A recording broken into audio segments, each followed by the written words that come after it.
This is a Danger Entertainment podcast. DangerEntertainment.net. Danger Entertainment Podcast Network.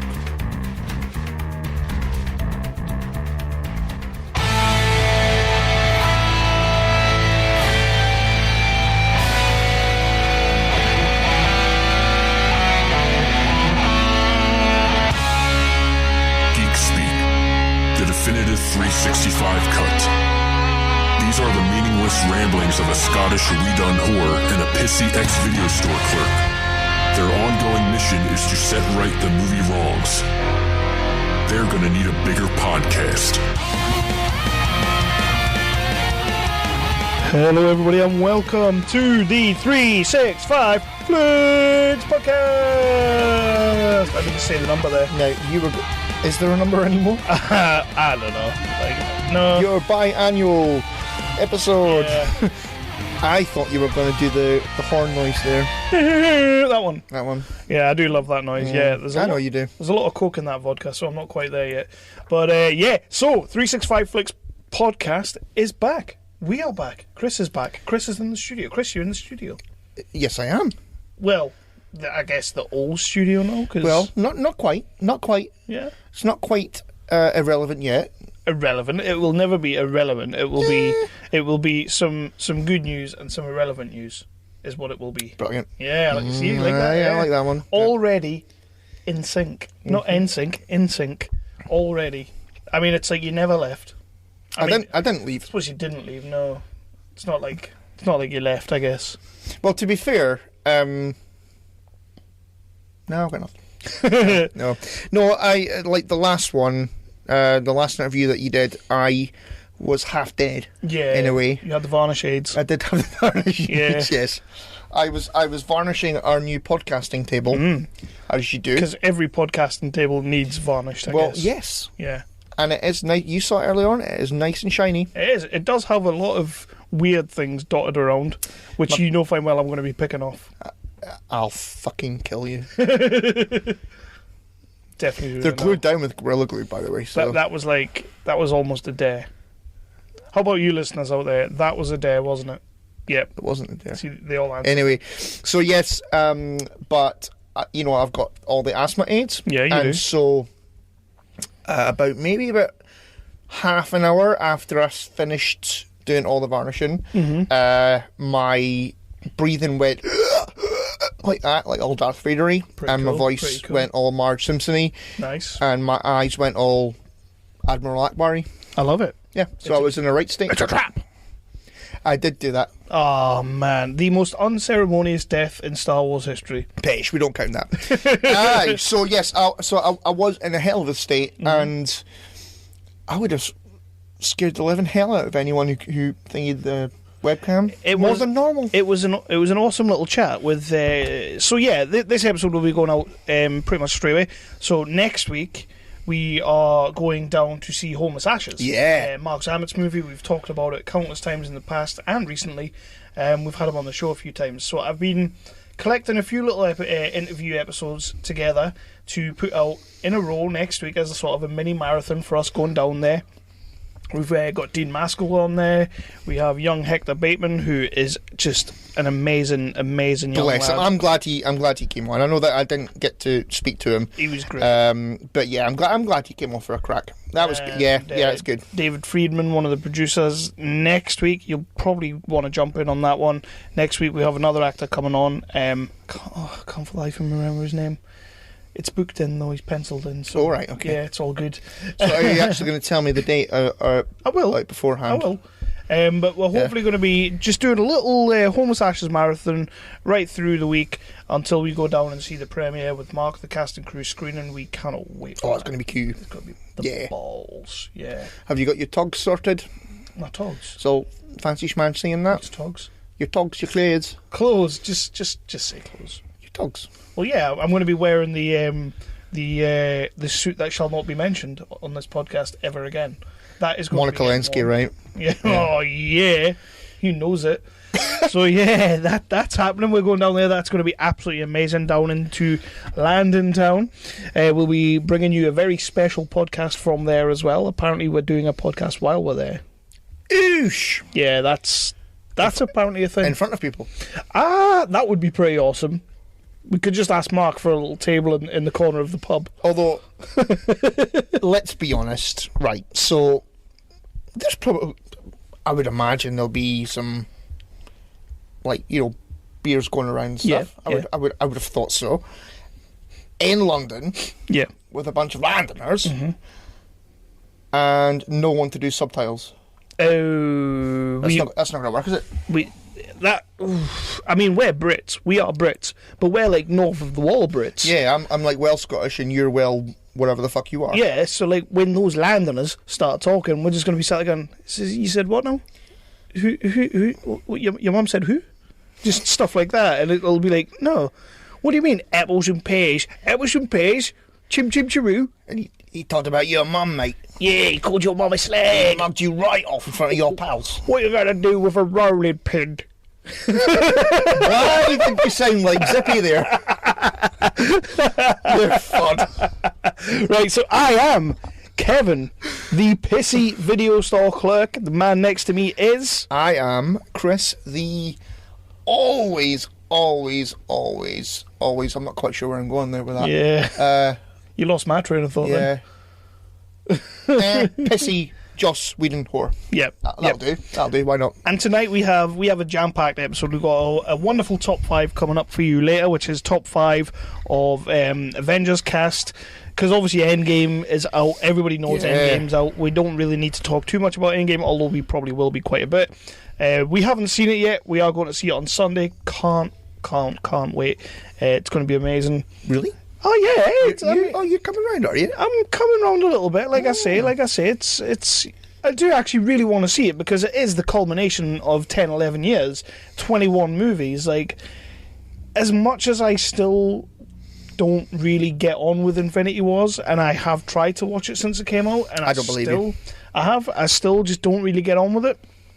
I still want to see how it ends. I still want to see like how they retcon the whole thing, and like there's some interesting things. I've got some theories, and I want to see where they go with it. I think the Doctor is going to come into the Doctor would be awesome. Yeah, I think there's definitely going to be some timey-wimey nonsense. 100%. Yeah. So yeah, we got that coming up later. It's an Avengers top 5 with the cast of the Avengers. Other movies, though, not their MCU movies. However, we have dropped Robert Downey Jr. because we're doing a bit of a new segment. Yeah. The new segment is going to be highlights or just career highs or best movies of.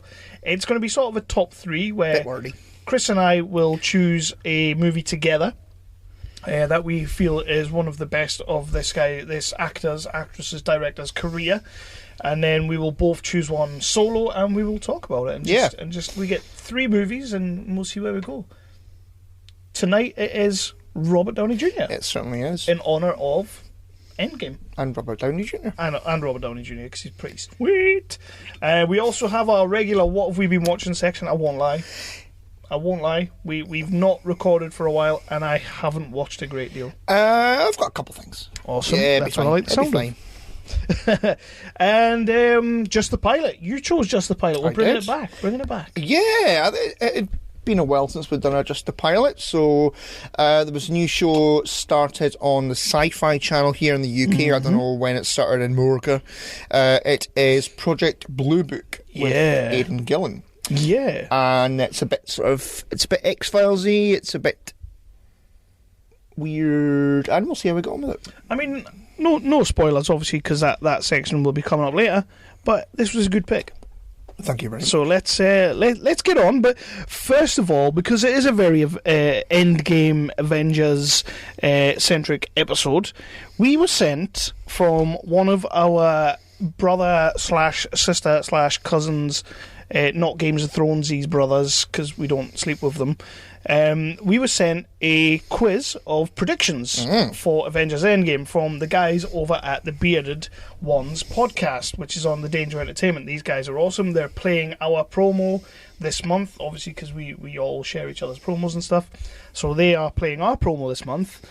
So they sent it over. Jason sent it over to us. They want our predictions on some Endgame schmooze. and then they're going to see who gets the closest. I believe there's going to be quite a few people putting in, and we'll see who gets, some of them right. Yeah, let's go for it. Yeah, so... by the way, just tangent for a second. Yes. I am in a Game of Thrones sweepstake at work. Ooh. Death. So, who dies next week? it's who's going to reach the finale. Oh, okay. So, everybody gets 2 characters. And if your character reaches the finale, you get a prize. Right. And apparently it's edible. Ooh. So, chocolate penises. Like... why not? Penis pasta. And if your character ends up on the Iron Throne, then you win a star prize. Do you get a free dog? I'm not sure. You must get a free dog. A free dog? It's a vet, isn't it? It could well be, yeah. So I have got Grey Worm. Dead. Yeah, he's going to die. Dead next episode. Yeah, definitely. And Gendry. I don't know. Gendry is not a bad shout, because did he not just, I've not watched the latest episode, but he humped Arya, didn't he? Yeah. Yeah. It's a very uncomfortable scene. See, everybody's saying that on the Facebook and the Twitter. Everybody's going nuts. Like, oh my God, we've grown up watching Arya and we've saw her grow up in front of our eyes. And it's like, dude, it's Game of fucking Thrones. It was just uncomfortable. I'm guessing, because like I say, I haven't seen the episode yet. I plan on watching it tomorrow night. Tasteful side boob? Bit of side boob. I'm guessing we're not seeing the whole boobs. No. To be fair, that would be uncomfortable, because she does look like a 10-year-old boy. Is he? She does a little bit, to be fair. Do we get any Arya ass shot? It's like a side ass. Side ass, so we're just going side all the way. Yeah. That's a shame. Do we see Gendry schlong? No. Oh. No. Bonus. We see his man nipples. He sees man nipples. Yeah, they're nice. quite puffy. Are they good man They were nipples? quite puffy, yeah. Who do you think's got better man nipples, Daniel Portman or Gendry? Daniel Portman. Yeah. We Oh, love he's a badass, by the way, now. He's is he actually getting a role now? Yeah, he's Jeez. like teaching people to fight with swords and shit. Oh, that's amazing. Uh-huh. Because he just isn't really getting anything recently. He's not really been in it much. So it's good to hear that. Yeah, he's dying as well. Yeah, definitely. And interesting little thing, I don't know how much we can say about this, but Toby's episode's coming up. Now, I don't know how much I can say about this either. So, probably better not. Wait, you saw him? No, I've been looking. I messaged him saying I was looking for you in the first episode. Mm-hmm. And, I don't know, can I say? I know which episode he's in. He said he's in the last episode. Yeah. Aye. Which means he survives. So, damn, I should have gotten Toby in my bloody sweepstake.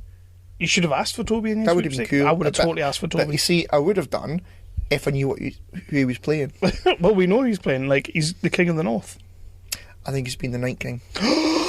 Shit! See- Wait a minute.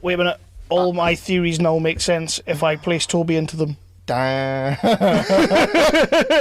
Anyway, so yeah, that was just a little wee tangent because so. yeah, Gendry maybe. The Bearded Ones, the Bearded One podcast, a phenomenal little podcast. Get yourself over on Danger Entertainment. Find them on Say it iTunes. properly. What? Danger. Entertainment. That is a graphic novice callback that I feel only Hobie will understand. I've got no idea what you're on about. And maybe Big Dev, if he still listens to podcasts. I don't know what Dev does nowadays. So yeah, this is the Endgame prediction quiz that we were sent from the Bearded Ones podcast. Would you like to start? I would. This is your first question. Ooh. Prediction for Endgame. No. Which Aye, we'll back be on. seeing on Sunday. Uh-huh. Yeah. So, number 1. Will time travel be involved? Yes, it will be involved. Yeah. How do you... Right, we might as well talk a little bit. With the time travel, how do you think they will deal with 2 of the same person being in the same place at one time, or do you think they'll not touch that? I think 2 they... Caps, 2 Iron Mans, 2 Hulks. I think they will do that. Yeah. I would like to think it's like Back to the Future, where if you see each other, you know, if you lock eyes with your other self, it's going to be a complete collapse of the space-time continuum, but they probably won't do that. I don't think they'll go If that there's way. no one there to say, Great Scott or anything, it's not going to work. I personally believe they're going to go all out on the time travel. and I think we're going to see characters facing off against each other. Ooh. I think Marvel will do that. Right. I think they will. I think the Russo brothers... So you mean like Cap versus Cap? Or... Oh, fuck no, not Cap versus Cap. Like, I'm thinking like maybe Hulk versus Hulk, or if Hulk even becomes the Hulk. Or I'm thinking... What are the minor characters? Because like you say, everything might collapse if they touch each other. What if it's like Time Cop? Time Cop. The Van Damme movie. Yeah. Where if they touch each other, they go... Shit, that would be good. Ron Silver, great in that movie. Totally underrated actor back then. Yeah. Mm-hmm. But yeah, I'm thinking we're going to see an Avenger or multiple Avengers facing off against each other. Not Cap, though. That would never happen. He would never fight himself. He wouldn't even fight Bucky, for fuck's sake. Well, no. Yeah. So time travel's involved. Time travel's definitely involved. I mean, that's a given. Yeah. That's a given. I mean, they basically said at the end of Ant-Man and the Wasp, like... We have to go back. When he went into the quantum realm, Michelle Pfeiffer went, "Oh, you make sure you don't get into a whatever the fuck, or you'll be lost in time." Yeah, bollocks. So, question number 2. I think this is pretty obvious. How might Iron Man make it back to Earth? Because we see him in the trailers. Captain Marvel. Yeah. I think that's pretty much a given as well, isn't it? Yeah. I'd be interested. Or the Doctor. The Doctor. I'm quite... because you have to remember as well, he's not alone. The trailers make it look... Nebula's with him. Nebula's with him. So, I mean, it could be like some sort of Nebula thing. Like... or like an away mission with Rocket and... Because do they not have the Milano? They have the... That's the ship he's on. So you would think Rocket might be able to locate that. If he tried. But Rocket's on Earth. He is on Earth, but it's not that far away, is it? Mm. But it's obvious it's going to be Captain Marvel. Yeah. It's going to be one of those, oh my god, we're just about to die. Oh, look, there's somebody outside the window with a flashing light. Oh, it's Captain Marvel. Who's she? I don't know, Brie Larson. That's what it's going to be. It's going to be Captain Marvel. So, yeah. Number 3, how does Ant-Man get out of the quantum realm? I have actually put a bit of thought into this, and I have an idea. I think maybe his daughter again. Maybe if they do repeat of the first movie. Remind me. Because in the end of the first movie, he was stuck in the quantum realm, and he heard his daughter calling for him. Oh no, they won't go that way. No, that's too. Oh no. They might, you know. Unless he goes all timey-wimey, and then so it goes back in time, and then he warns Cap or whoever, and it is in that time period of what's about to come. Yeah, so he goes on the away mission alone, kind of thing. Yeah. No, it's not going to happen. I personally believe that we do know one more person who does know that he went into the quantum realm, or that he was going to be going into the quantum realm, and that is what's she called, Ghost from Ant-Man and the Wasp. Oh yeah, quite a good character. Who could she actually could be better though. She could actually phase into the quantum realm. That was kind of part of her power. Was that she uncontrollably was phasing into the quantum realm, but then that kind of means maybe her and Lawrence Fishburne, maybe they go and save him. So that's my theory. The other one is it's probably going to be Banner. It's probably going to be fucking Bruce Banner. Right. It's going to be him, isn't it? You see the bit in the trailer where we see him dialing the buzzer or whatever. Yeah. I think that's in a different time. Yeah, that's one theory that I have read where they come across that and it's archive footage. They get the license plate from the van. They track down the van. They realise he's in the quantum realm, and then they save him. That's a theory that I've read. I don't like that theory because it's just a bit too wishy-washy. But would anybody really be bothered about saving that man when they've just had the snap? I kind of have this feeling that we're not even going to see it. Like, he's just going to turn up, and he's just going to... Oh, it's me now. Yeah, he's just going to... No, he's going to turn up, and then he's going to say, oh, such and such helped me get out. That's how I got out. It's all good. What's been going on? You know, how about you? Like, What's occurring? What's occurring? I kind of feel like it's going to be one of those scenes that they don't even show you. But then again, in a 3-hour and 10-minute movie, they might as well show you. I think they have to show you. Do you? If they do that shit off screen, it's going to be a bit... I don't really care. Neither do I, because, to be honest. You know, Spider-Man's dead, so I don't really care about fucking Ant-Man. It's sort of the least of my worries as to how Ant-Man gets out. Yeah, let him stay there. Yeah, let's be honest, he's not that great of a character. Yeah. Good in Civil War, about it. Aye. So mixed bag on that one. So I'm going to go with Ghost, and she was a good character. Bring her back for a couple of minutes to save him. Bring back Lawrence Fishburne. Give them the 10 minutes. I'm going to go with, he goes all timey-wimey, and then he goes like back in time. Yeah. And he gets out that way. And so then meets the rest of them when they come back. A time portal, and so he goes back in time, and then he tells Kappa or whoever about Thanos and what's to come. That's what I'm going with. And then they fight him. Thanos. No, they fight Ant-Man. Why would they fight Ant-Man? I don't know. Paul Rudd. So, this is a big one. This is a big one. Will any original Avengers die? So we're talking Iron Man, Cap, Thor, Hulk, Black Widow, and Hawkeye. Do you think any of those guys and gals are going to die? Iron Man. Yeah. Yeah. I sounded really sad when I said that. I was like, oh yeah, no. Yeah, Iron Man I think is going to die. They could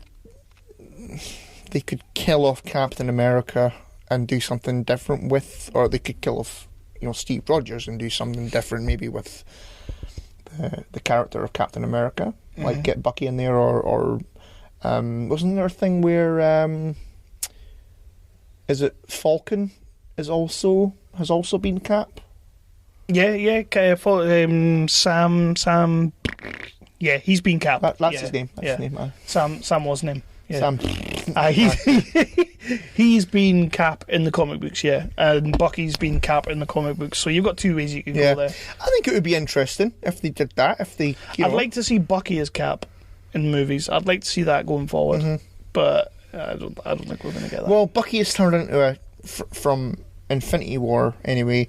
Bucky's a really shit character. He's not great, which is a damn shame. From Winter Soldier, amazing, to that. Yeah. Well, I suppose Civil War as well. He was kind of he was all like being triggered on that. That was pretty interesting. Yeah. But then he becomes the White Wolf and just fuck off. Yeah. Anybody called the White Wolf is not good. So anybody else? You thinking Cap? You thinking Iron Man? Cap, Iron Man. No, I don't think anybody else from the original cast. I don't think anybody else will. I'm torn on this one because I think Iron Man's gone. I think he is. I put my money on that. Cap, no. I think Cap is going to die, but I don't think it's going to be our Cap. Because I have this feeling with the whole time travel thing and everything, I think there's going to be a moment of ultimate sacrifice from one of the characters in an effort to stop the future from happening, to stop Thanos from happening. And I feel like Cap's the one guy who would put his life on the line out of everyone. And throw himself on the grenade. Throw himself on the grenade. So, exactly. Yes, said it better than I could. So, I feel that our Cap is going to go back and tell old Cap, or past Cap, soon to be future Cap, time travel, that he needs to do this, and he's going to throw himself on the grenade in the past. But it's not going to change anything. It's just going to be one of those things that, like Doctor Strange says, he's seen all the different things. I think this could be one of those things. I think we'll see him. He'll sacrifice himself, but our Cap won't die. I don't think he will. Okay. I think our Cap's staying alive. Because it's the Russo brothers. They like to fuck with you. They like to... I wouldn't like to say they like to do got-you moments, but that would be a good got-you moment. And See, talking of got your moments, tangent again. In the trailer, yes, the trailer that just came out, last week or whatever, the bit where Tony Stark is stood next to Cap, I think that's fucking... That's fake. That's fake. It's cut the fuck. They have said in numerous things that not everything you've seen in these trailers so far is in the movie. Cheeky monkeys. Yeah. I like that, though. I would like to think that nothing from these trailers is in the movie. Like, they've just went out and made, 10-minute trailers and just been like, I'd be okay with that. I'd be alright with awesome. that. Yeah. Imagine, the new suits. Yeah, they're not actually in the movie. Not in it. They're, totally different colours and, they don't even have new suits. That would be amazing as well. I'm up for that, So, yeah, I think we're both agreed that Iron Man's going. Cap, I think it's going to be future Cap, past Cap. I don't think it's going to be this Cap. But I do think he's going to die. And then, I don't know, in the future he'll just go away and live a happy life, I guess. I don't know. But then if you want to go by Back to the Future rules or whatever, he would fade away, wouldn't he? Well, yeah, future Cap would fade away if they go by Back to the Future If they go rules. by that. But they're not going to go by that. I would like to give a shout. I do genuinely. I would love to see Black Widow die. And I don't mean that in a shit way, because I don't like Scarlett Johansson very much. I'm not a big fan of her work. I would just like to see one of the fringe guys who aren't necessarily a superhero per se go. Like your Hawkeye or your Scarlet Witch, not Scarlet Witch, Black Widow. I'd like to see one of those two go. Hawkeye's not going because he's had a shit time already. Well, he's what's he called? Is it Ronin or something? Ronin, yeah. Which I don't know anything about. I'm not up to date on that. Apparently he's a badass, but I don't know anything about it. Yeah. I don't know anything about that character. So, will any past villains return from the movies previous? I'd like to see more of Red Skull. That's happening, definitely. Ross Marquand, yeah.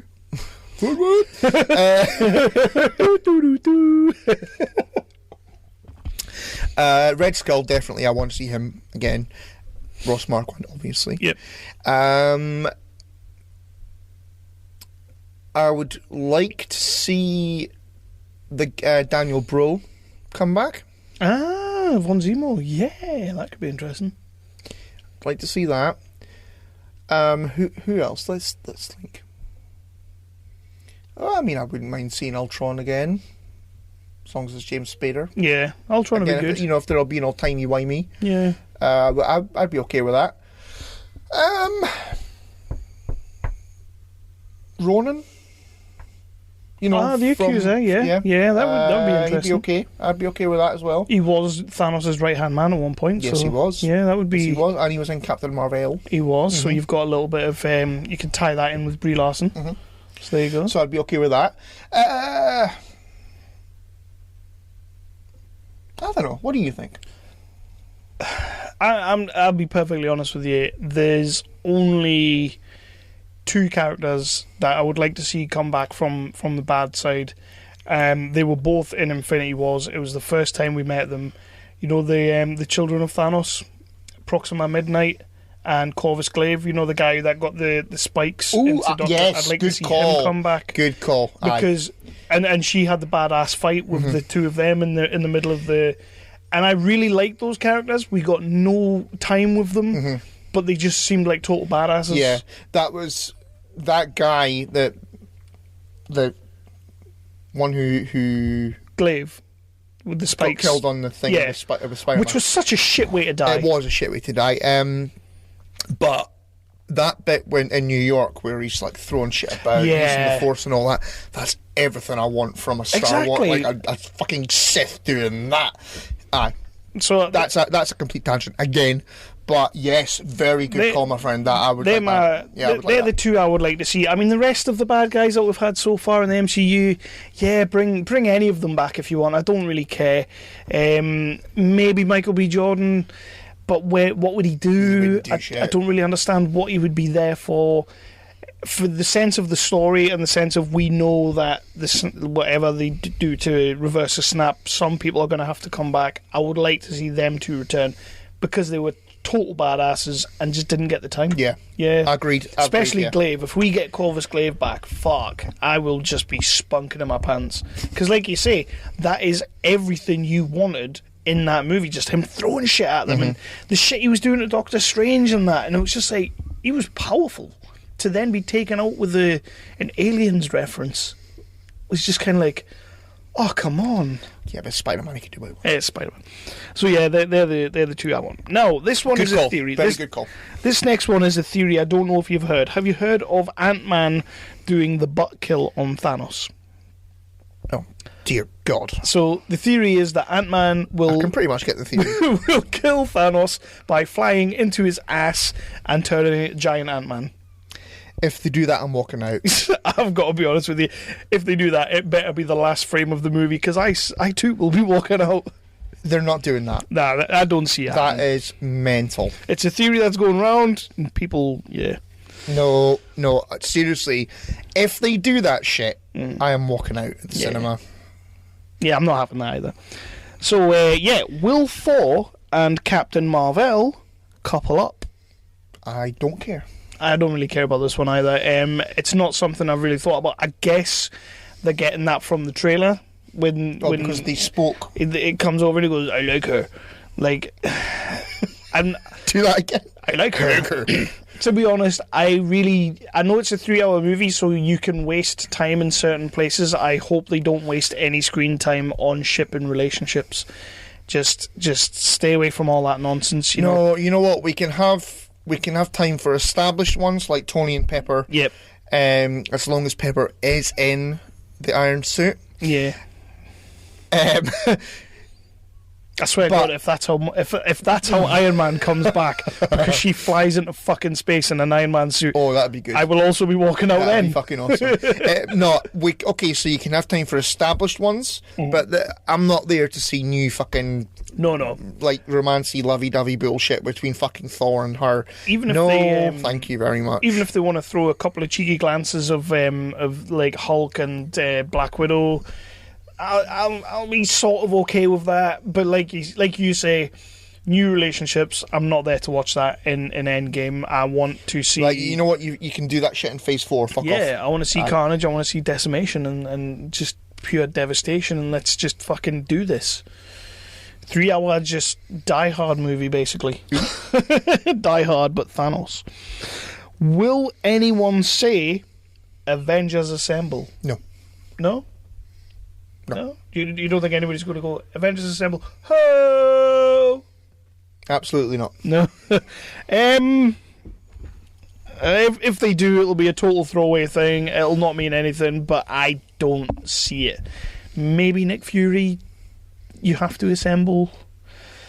No, I don't think so. It's a hard one. We don't need it. Nah, I'm good with not hearing it. Will Rocket get the Winter Soldier's arm? Oh, I'm getting that arm. Why not? Why not? Why not? Yeah, okay. Right, okay. That's such a random thing. This one I know absolutely nothing about. Will the Thanos copter be referenced in any way? Do you know anything about this? I've got no idea what that is. I'm going to say no because I don't know what it is. The Thanos copter. Yeah, I'm assuming. Is that where Does he have a helicopter? Is that where it does in the 10, or? I'm assuming so. Maybe he turns into a helicopter? Is that like Family Guy to the Hendon Peter? Possibly. It's the Thanos copter. Fuck off. That's not a thing. Is that a thing? I'm going to say... No. I'm just going to Google this for a wee second. At number 11 is, will Thanos die? If yes, who will kill him? Yes, he will die. Who?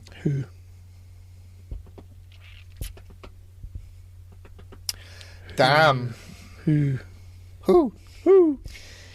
I don't know. Yes, Thanos copter is a thing, Kevin. Oh, wow. I really hope they don't reference that. Holy shitballs. Well, Thanos die, yes. Who will kill him? Cap? Maybe Cap? He sacrifices himself to kill Thanos? Possibly. I don't see it though. I can't imagine. It'll have to be like a huge, huge moment. Just everybody kills him. And maybe everybody kills him. Like, you know, in They all have their moment. Age of Ultron, where they're beating him with all their bloody beams and shit, and they stop. Maybe just they don't stop and just kill him. Yeah. Team effort. I'm going to say that yes, he does die. This one's it's not necessarily outside of the box, but I would like to see everybody have their moment in taking him down, have him very, very weak on the ground, sort of trying to stage a comeback, and Nebula and Gamora kill him. Ooh, I like that. That would be like the two sisters team up just to destroy him and kill him. But I mean, that would involve bringing back Gamora at some point in the movie, which I'm assuming is going to happen.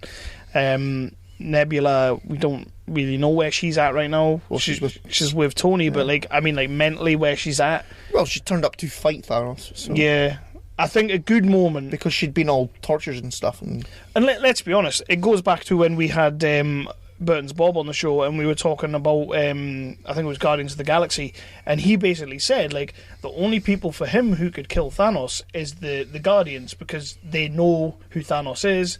They've kind of dealt with him a little bit. I know now everybody knows who he is, but they have the most skin in that game.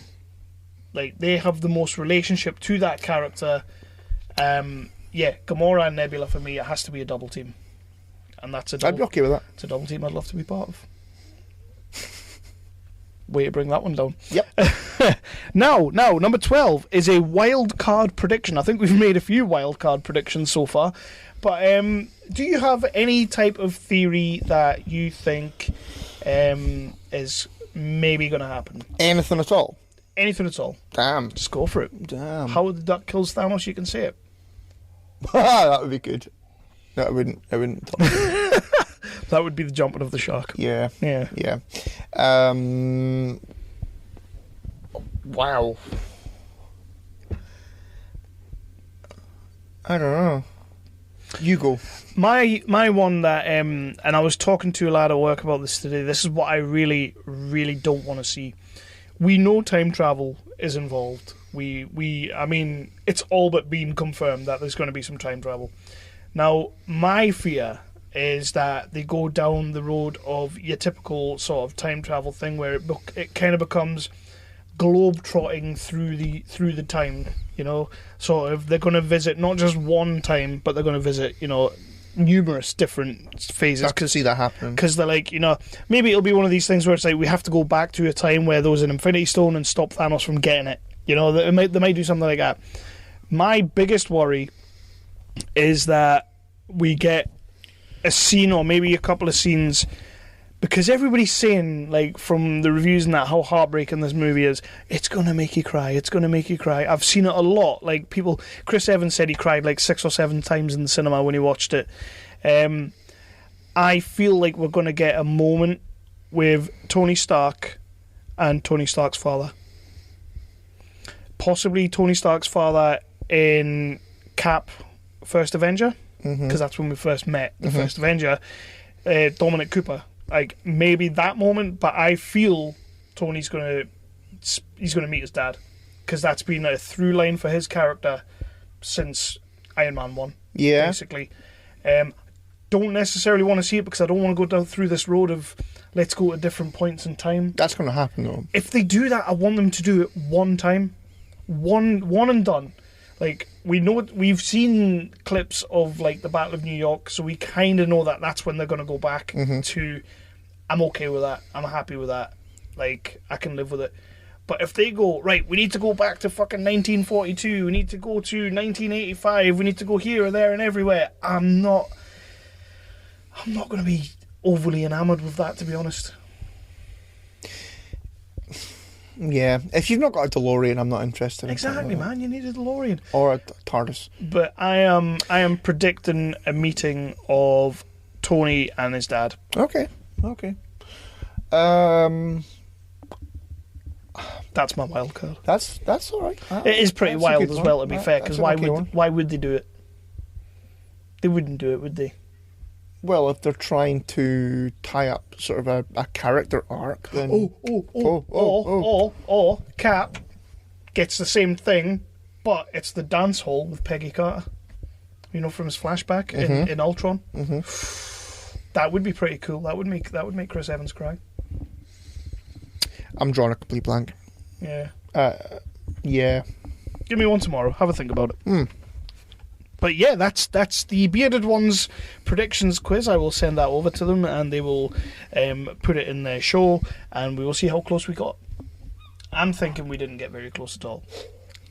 I do genuinely think, like, everything we've thought of is just not going to happen because the Russo brothers are, like, on a whole massively different level to, like, regular human beings. You know what? I'm trying to think of a wild card thing. We said a few already with, like, the whole, like, Cap maybe having to lay down lay on the grenade for the ultimate sacrifice. You know, that would be cool. Yeah. The other thing is that on IMDb, Frank Grillo is in the cast as well, so we could get a Crossbones killing Cap moment, like we were meant to get in Civil War, but we didn't get it.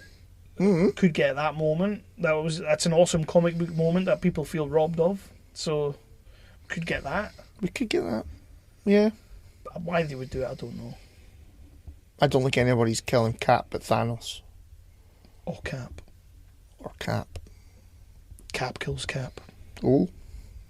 That was my other thing. Somebody asked me at work how Tony Stark gets back, and I basically referenced the meme. Have you seen the meme online? Which one? There's a meme online about saying, like, how is Tony going to get back, and he sat there with the helmet. I've got like 48 hours oxygen left and all this, and then at the bottom it's got that scene from Iron Man 1 with Obadiah Stane saying Tony Stark built this in a cave with a box of scraps. And it's like, yeah, Tony's going to save Tony. Which, again, it's true. He's on a ship that has loads of parts. Yeah, just fucking engage. Yeah, maybe that whole little bit in the trailer is just a total red herring. Like, he's actually fine. I really hope it is. Yeah. Mm-hmm. Anyway. So yeah, that is our predictions for Endgame. We're going to see it on Sunday. We will see how close we got. I'm predicting that we both pretty much missed every point. It'll be so funny if there. I kind of hope so. It'll be so funny if there's no time travel. It would be funny as hell. There's got to be time travel. Yeah. How else are you going to retcon it? So yeah, let's move into the news section because we're now officially 45 minutes in. Wow. So yeah. Hey guys, this is Venice, and I've got a message from a friend of mine about my favorite podcast. It's your boy, Flavor Flav in full effect. Check this out, everybody. I want y'all to go check out TJ. What's good, everybody? TJ Johnson here for Voice from the Underground. I am the most handsome. Big Has. And I'm smoking my cigar, of course. You know what I'm saying? The Dutch. You pick me up in an Uber and a PT Cruiser, I'm calling Lyft. Cause they be fighting the power, talking about social issues, politics, you know what I'm saying? And we're not even that good. Right, we're terrible. Terrible. Tangents all over the place. And not only that, but they be keeping it fun with the sports, music, comics, and movies too. Am I allowed to talk? I think no, not right now. Shut up, colonizer! You know what I'm saying? He on Twitter at VFU Podcast. Yo, you can find them. So check 1, 2. This is Flavor Flav. Yeah, boy.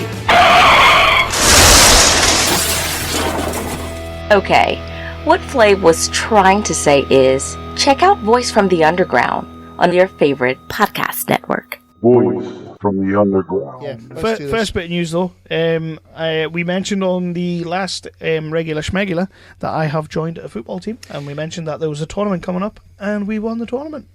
Well done. I wasn't playing, but the boys. Oh, is that why? Oh, sorry. Mean.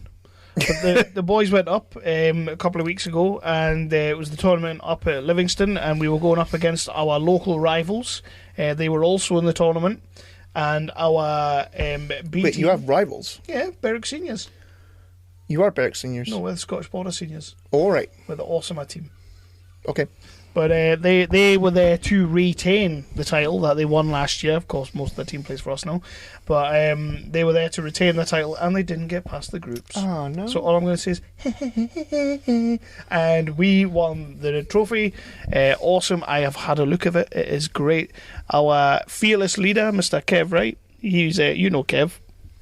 He was... I'm aware of his work. He he did good work on the day. He did. He was part of the team that won. We took 2 teams up. He was part of that team, and they did fantastic. And well done to the boys. Yeah, fair play. Finished on a penalty shootout, as all finals should. Nerve-wracking. Cool as a cucumber. I can't imagine you taking a pen. I think you'll be a piping hot mess. I'd be a wreck. I'd be like, my heart would be like, oh. But yeah, well done to the boys. We have a game on Sunday coming up. We're going away. We're playing against Dunfermline. I am getting my first start. Yeah.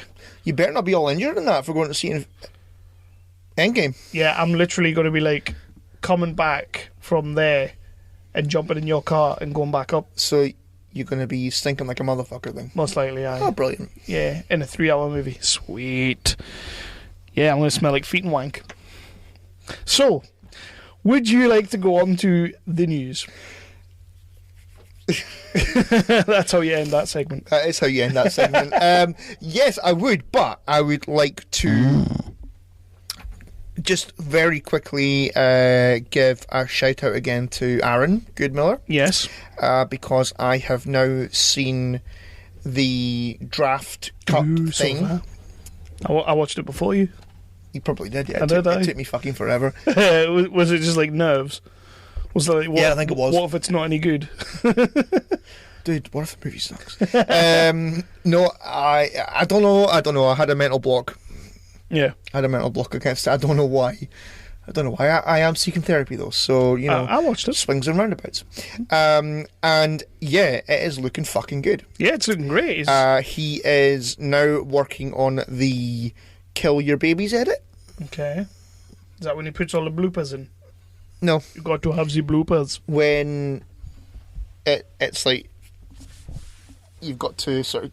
Were you? No, I was putting it away. Oh.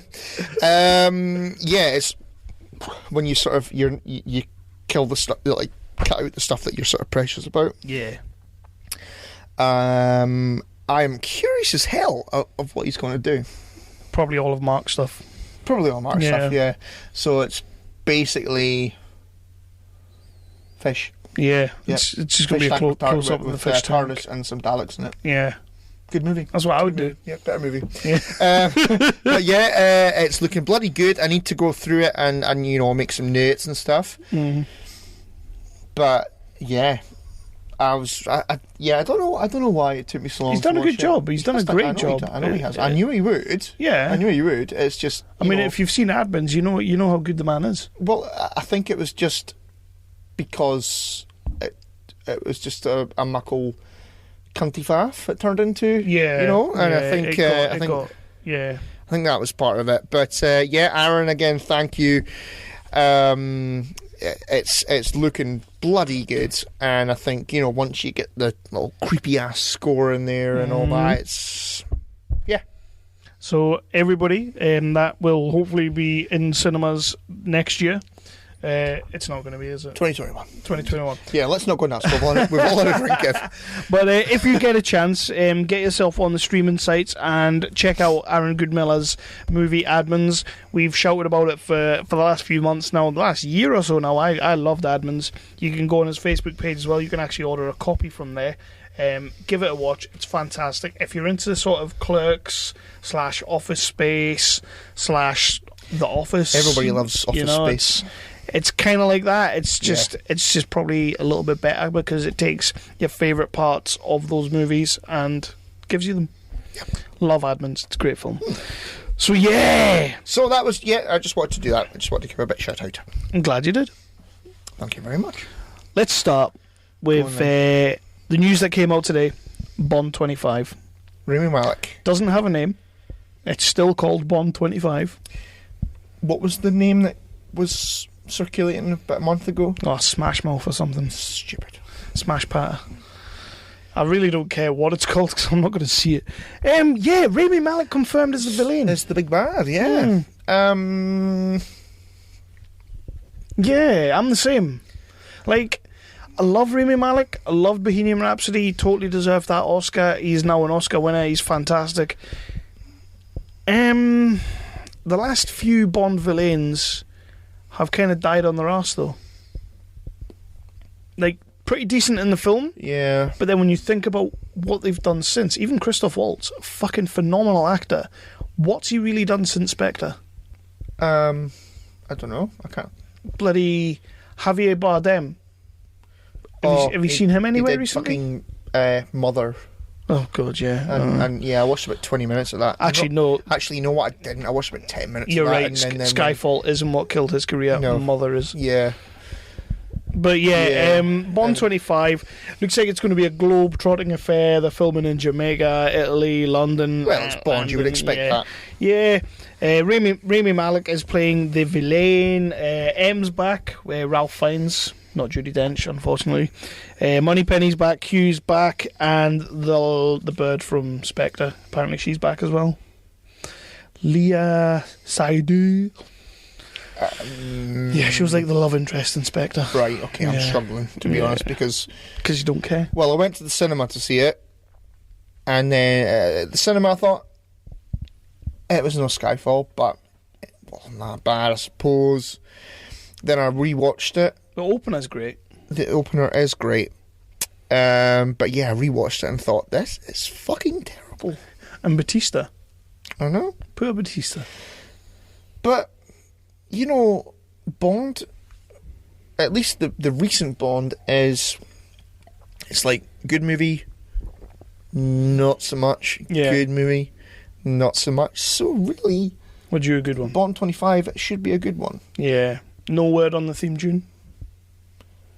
Give it to bloody Paloma Faith, for fuck's sake. Yeah, that is a fantastic shout. I would love to hear a Paloma Faith.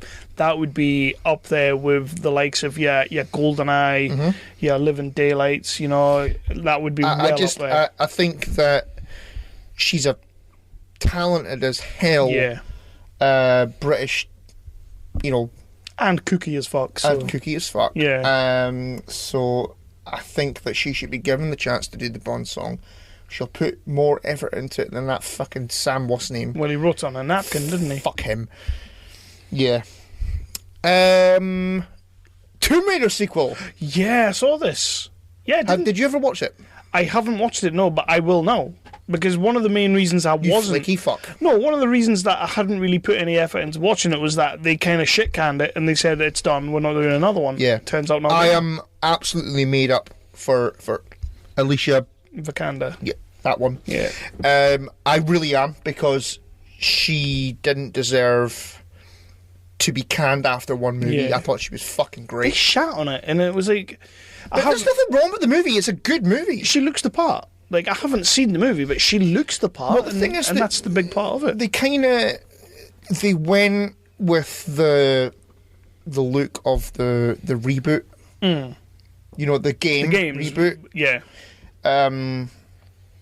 But I think it's just again maybe a bit of snobbery because it's a movie based on a game and all that bollocks. And but I thought she was fucking great in the movie, and I am really, really pleased that she's getting another chance. Yeah, I'm like I said, now I am going to give it a chance.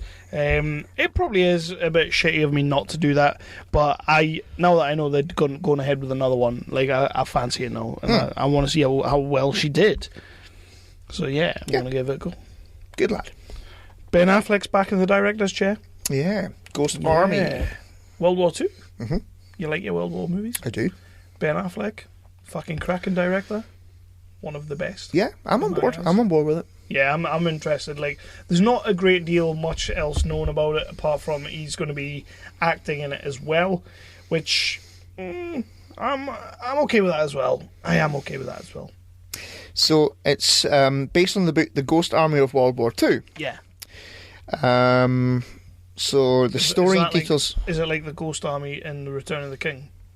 No. When they come over the side of the boat and it's a muckle fart cloud. No. The story details a little known maneuver into Germany during World War II. Those interested in familiarising themselves with the topic might want to check out the Netflix documentary Ghost Army. Oh, didn't know that. I will give that a look. I didn't know that either. Could it maybe be an American one? Possibly. Did you see the Hobbs and Shaw trailer? I did. Did you see John Paul Lee? I did. Awesome. Yeah. Yeah. Because the bit with him in it, and mostly the bit after it, with the retinal scan, Yeah, awesome. sold me on the trailer.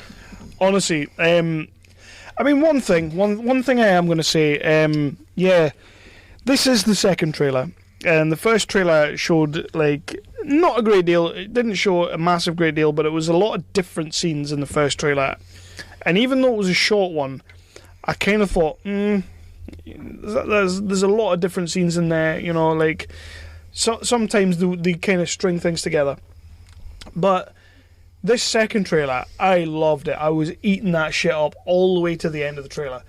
But the way the trailer is structured is very much beginning of the movie, middle of the movie, end of the movie. And I was just kind of sat there like, is this trailer going to end? Because they're showing us everything. They showed us a lot. So you wanted to put the trailer off, but you'd already seen everything. I'd already seen everything. Yeah. But, yeah, I'm so in. You know what?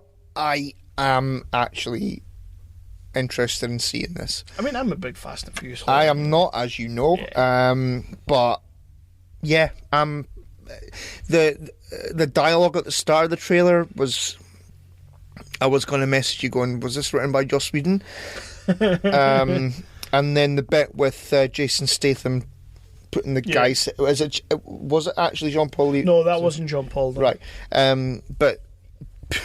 Like shoving the guy's head against the retinal scanner over and over again. That's fucking I was pissing myself laughing at that. So I am interested in seeing this movie. It just looks like they had a blast. Like it looked like they had an absolute blast. And then even Idris, when he he's like, I'm Black Superman. Like I'm sitting there thinking, even Idris looks like he's having a blast. Like they loved making that movie. You could tell. Yeah. And Roman Reigns popping up. Yeah. Which I thought might take me out of it a little bit because it's Roman Reigns, but as soon as he's like, ooh, ah, I was just like, oh, for fuck's sake, I can't remember that. Oh, you've got to have that in there. Come on, man. It's The Rock, it's Roman Reigns. Come on. Yeah. I'm really excited to see that film. So,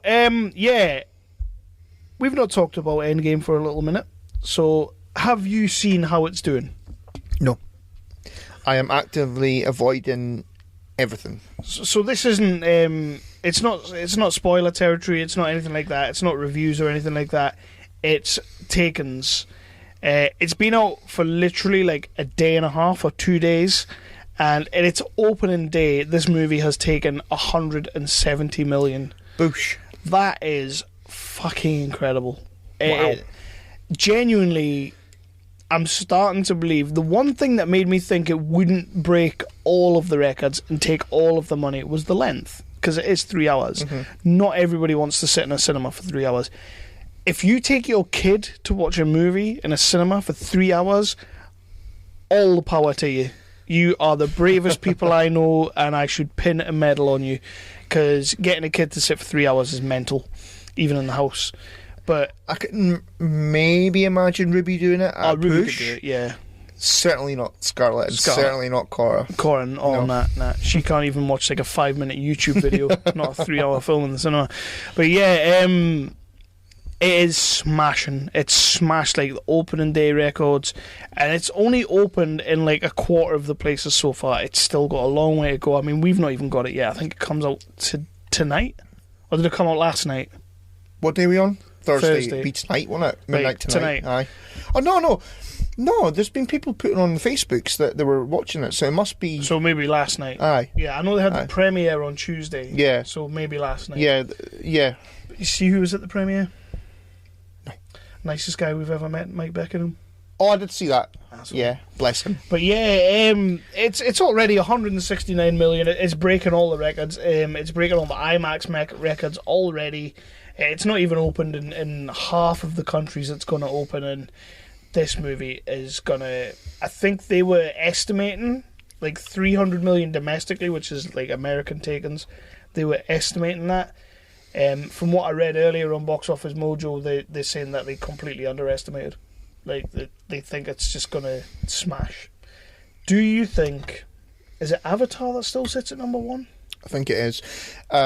Force Awakens came close, but... Is it taking Avatar? I hope so.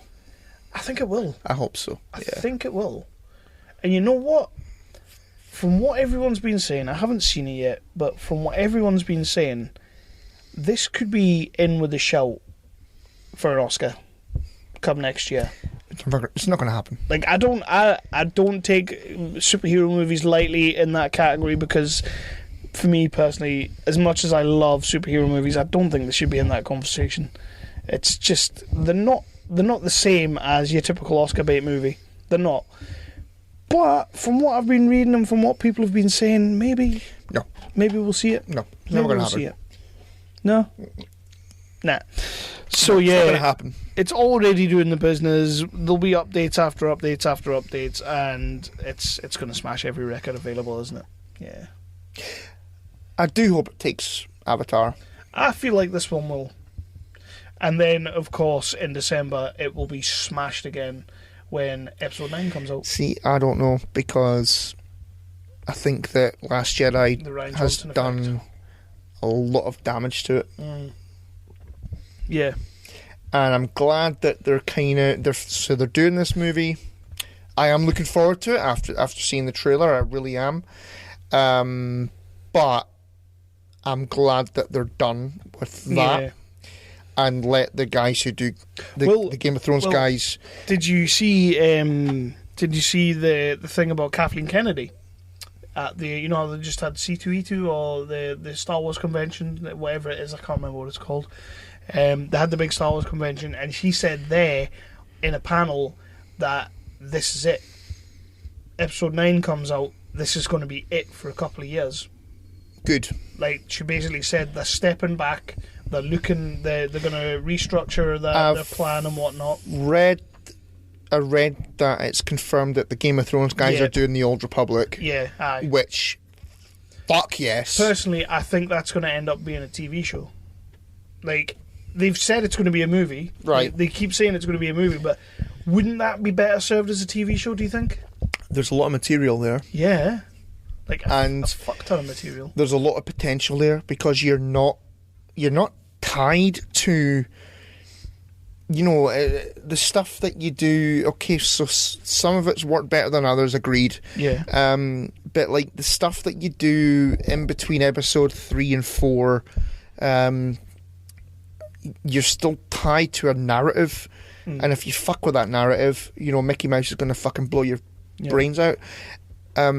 But if you leave that shit alone now, go back to this story, which is, I think it's like 5,000 years or whatever before this. Mm-hmm. You're not limited to anything. They need to dial it back, and I agree. I think that leaving it for a couple of years. We said that a few. Well, probably about 6 months ago. Times. To be fair, We've said it many times. But I think we had a conversation on one of the episodes about how to fix it, how to fix Star Wars. It was probably after we saw The Last Jedi, to be fair. And we said, right, so you do episode 9. You bloody well step back. They must have listened to the episode. Kevin. I actually think they did. You are welcome, Disney. She did actually say on stage, and by the way, if you want to know where this came from, 365 Flicks podcast. Do do do do. That's what she but said. you step away. You leave it a couple of years, because Star Wars should be an event. Star Wars should be something special, and not something that is churned out every year. Yeah, that is not what Star Wars is. You step the fuck away. You give us a break from it, because it's become toxic. Thank you, fucking Ryan.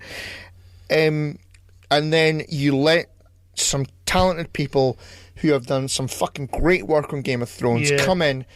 Do fucking the Old Republic. 100%. I'm with you. You know what? You could do some badass stuff, some fucking seriously badass stuff with that. I think they will. Yeah. I think they will. Like, and I personally, yeah, a movie of Old Republic would be fantastic. But I kind of want them to go down the TV route. I kind of do, and I'm not going to apologise for that. Talking about two badass director creators of TV and movies, we have another badass director who recently was given a job back. James Gunn is back on Guardians 3. Yeah. So, which is awesome, because what they did to him was bullshit. They did what was necessary. I think we said at the time. It was damage control. At the time, Yeah, it was damage control. It was what Disney had to do. It was terrible, but it's what they had to do. And I feel like you and I both were like, well, yeah, they've done the right thing for their business. Like, it's shit, but they've done the right thing. Yep. So that was that. But he's back on Guardians 3. But the news is that he's also still on Suicide Squad 2. Well, I would hope so. So he's still doing that. It turns out that the Idris Elba character, he isn't playing Deadshot anymore. I didn't even know that was the thing. Idris Elba is replacing Will Smith, or was replacing Will Smith as Deadshot. Deadshot has now been taken from the movie. Elba is still attached, though. He's still going to be in it. Right. I don't know what character he's going to be playing yet. But the big news, and I've done Wah Do a couple of times, John Cena. Huh. They are gunning for John Cena. Now, I love this. Like, John Cena and Suicide Squad, I'm watching that all day long. But is that not just replacing shitty Jai Courtney or shitty Joel Kinnaman with another kind of jarhead-looking actor? Yeah. Slightly less shitty John Cena. Yeah, he's got a case of the Joel Kinnamans, if you ask me. Like, yeah, I would agree with you. I don't mean looks wise, but like the type of character he's going to play. Yeah.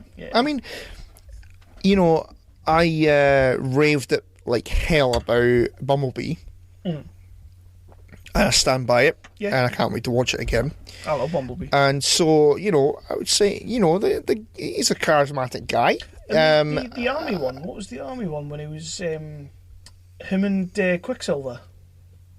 Oh, The Wall. Yeah, that was good. He was fucking great in that. Yeah, great in that. So yeah, but yeah, and the other thing about that was that, unsurprisingly, have you seen the pictures from the LA premiere of Endgame? Obviously, you're staying away from everything, but I'm avoiding it. Yeah. So there was pictures. There was hundreds of pictures came out of all the different actors and all that were in the movie. Some that may or may not be in the movie. Natalie Portman was there for one. We don't know if she's in it. She might be. I don't know, but she was at the premiere. And unsurprisingly, James Gunn couldn't make it. Still maybe a bit salty, Mr. Disney? Maybe. Yeah. Maybe a little bit. It said some pish about him being busy on Suicide Squad 2, and I'm like, no, you're not. You're not that busy that you can't go to the premiere of Endgame, the biggest fucking movie of all time. Sorry, mate. You should have been there. Obviously, they're still licking their wounds over your past transgressions. Transgressions. I tried really hard to get that word out. Something that I don't think either of us are going to give a fuck about.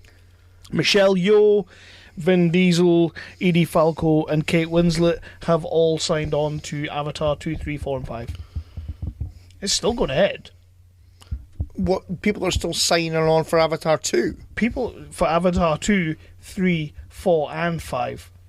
And apparently, obviously, Sam Worthington and Zoe Saldana, both coming back.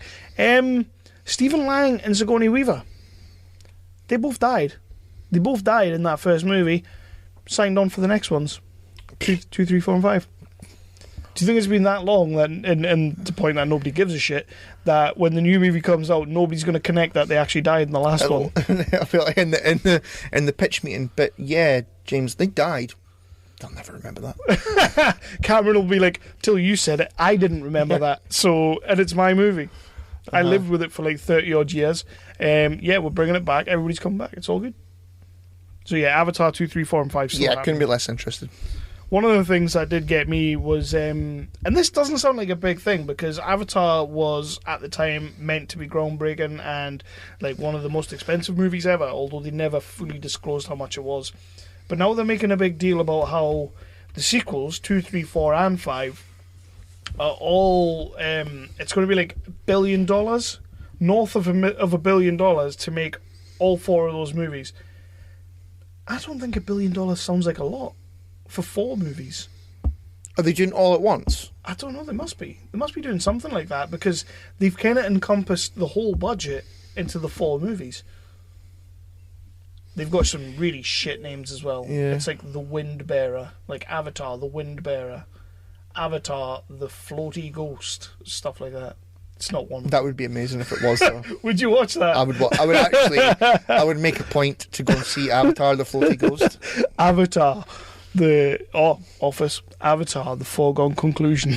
I'd watch that. No, I wouldn't actually. I'm sorry. We were talking about Game of Thrones a minute ago. One of the proposed Game of Thrones spin-offs. Apparently, there's 5 in the works. One of them isn't going any further. One of the writers, he apparently wrote the last episode. He's been on the series since season 1. His spin-off isn't going any further. What was that one supposed to be about? I don't know. Didn't really say. All right. There's something about Baratheon, Renly Baratheon. Is that a thing? Renly Baratheon, was that? That was Robert's brother who got all killed by the ghosty thing. It was to be a story about him. Yeah. I don't need to see that fish. But apparently there's still 4 other spin-offs in the work. Personally, I'm hoping a couple more of them fall by the wayside. I don't really need it. I think, again, they need to give us a minute. Yeah. Oh, yeah, 100%. Like, they bring that out in 2020. I think that because Game of Thrones is, I mean, it's been such a fucking huge thing. Yeah. And you bring it out too soon, and people are going to be comparing it to Game of Thrones. Whereas if you maybe leave it a couple of years, you'll still be getting that because of the internet. Yeah. But if you leave it a couple of years, people might be a little bit more receptive, less cunty. I would say receptive. That's a nice way of saying less cunty. I prefer less cunty. Yeah, I know you do. You should put it on a t-shirt. Joss Whedon, the man that is returning to TV. He's making an HBO show. Oh, I quite like the thought of Joss Whedon on HBO. That's. Hopefully, he won't get screwed over. It's a weird mix, but I like the mix. So his new show is going to be called The Nevers. The show is described as a science fiction drama about a gang of Victorian women. I see. That's the face I pulled. Who gain unusual abilities and subsequently use their powers to fight relentless enemies and engage in missions with global implications. It sounds like a Twitter Me Too movement, doesn't it? Well, no, it's Joss Whedon. He's, Buffy. He's all about the women. Bloody, shite. What was Dollhouse. It called? Dollhouse. Yeah. True Calling. That wasn't Joss Whedon. Was it not? No. No, I was just Elijah. Yeah, bless her. I'll watch that. I'm the Scottish Whedon whore. Yeah, you are a Scottish Whedon whore. And last bit, just for me, yesterday, Cobra Kai Season 2 is out. I've not watched it yet. I am going to binge the ever-loving shit out of that show on Saturday. I love Cobra Kai Season 1. Yeah, I've never seen it. You are missing a treat. I think I explained to you, I was already in love with the show, but when they did that episode, it was like the second last episode of the first season, and it was Daniel LaRusso and Johnny sitting at the bar having a beer together. Like, you'd been waiting the whole series for the two of them to actually sit down and have a bit of conversation, because before that it was like stink eyes across the room kind of thing. And they sit down at the bar and they tell the story of the Karate Kid from Johnny's point of view, which makes Daniel look like the bad guy of the first movie, which is just fantastic. And I was like, you have just serviced every single fanboy in the world of the Karate Kid. You've just paid them the ultimate service. That is amazing. Cobra Kai 2 Season 2 is back. It's getting some really good reviews. Couple of mixed reviews, but it's doing pretty well, all told. And it's still on YouTube Red. Yeah, I don't think it should be on YouTube Red. Who chose that name? YouTube Red. I don't think it's called that anymore. I think it's like YouTube Premium or something. Right. It might still be red, but it does sound like a porn. It does sound like porn. Yeah. Aye. So do you have anything else? I do. I've got a couple of things. So, now, this one's for you.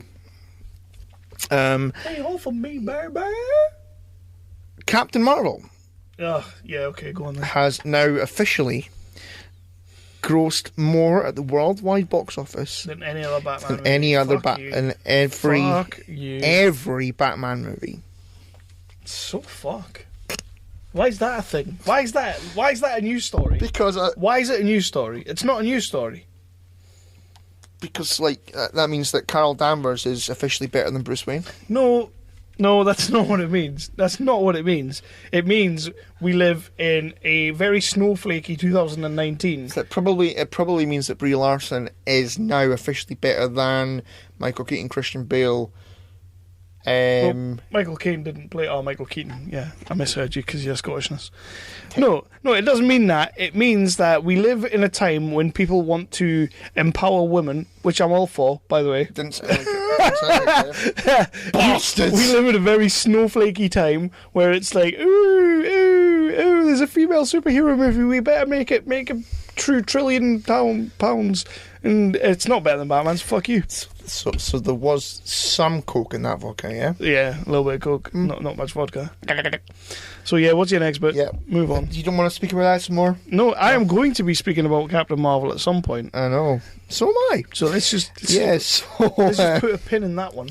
Good news. Yes. John Wick Chapter 3 Parabellum clip has been released that essentially confirms that nothing bad will happen to the pit bull.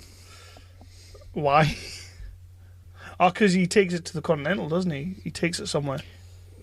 We can't have anything happen to the dog. Yeah, I suppose. Are you up for a cheeky cinema visit for John Wick 3? I could be, yeah. I've not done it for the other two. Yeah, I could be. I do like in the trailer when Lance Reddick says, "What do you need?" and he goes, "Guns. Lots of guns." Yeah. Yeah. Somebody, please. For anybody not born before 1999. Fuck you. That's a Matrix reference. Fuck you. If you didn't get that reference, fuck you. Right. Sony has officially delayed its live-action Masters of the Universe reboot to 2020. Who's playing him? Dolph Lundgren? No. The person playing... Well, now, you see, they've said... They've cast the guy as Prince Adam. Okay. But... maybe not He-Man? Which doesn't really work, but... so it is... the guy who's been cast was in To All the Boys I've Loved Before. No. Noah Centineo. No. Never heard of him. No. Never heard of him. They should have went with... The Rock. Imagine. No, they should have went with not quite as muscular, but he has the height and he is awesome. Skarsgård from True Blood. Yes. Eric Northman. Yes. Fucking right, yes. He would be great. He would have been good. He'd be great in anything. Shark and Jaws. Last bit of news. Yeah, Coming to America 2. Oh, fuck this movie. Is a fuck a thing. this movie. Yeah, so it is happening. They are doing it. They're bloody well filming. Arsenio Hall's back, and I thought he was dead. So did I. Yeah, and Eddie Murphy and Arsenio Hall are apparently both playing multiple characters, as in the original movie. See, that's okay. I'm okay with that. Yeah. Eddie Murphy is also going to be playing the big bad in the movie. Oh, that's shit. And so the big bad is going to be the leader of, like, the made-up country next to the made-up country that... Wakanda. It's not Wakanda. Ooh. Wakanda forever. Could be Jordan. He could be in anything. He could be in anything. Hopefully Creed 3. You know what? I love Coming to America. I really do. You know, I was a huge... So are you excited for a sequel? Like, is this something that you need in your life? Excited is a strong word, and I know it's not. No. I would rather just watch the original movie, which I have done a few times. I don't think anybody was calling for this. I think maybe it's just another attempt to breathe life into Eddie Murphy's career. Yeah.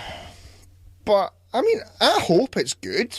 This is the thing. I think this movie will do wonders for Eddie Murphy for 5 minutes. Because what does he follow up a sequel to Coming to America? It'll be fucking Nutty Professor 4 or something. What does he follow up with? Does he then go But back then, to just being like, Eddie Murphy? Can you not just be Eddie Murphy? Like, you know, funny as fuck, talented Eddie Murphy. But people aren't... It's a hard one, because he is funny as fuck, he is talented as hell, but unless it's like a kid's movie, like animated, or it's just a softer PG movie, nobody really wants to see Eddie Murphy doing what Eddie Murphy did in the 90s anymore. Nobody's up for that. But he's still a funny...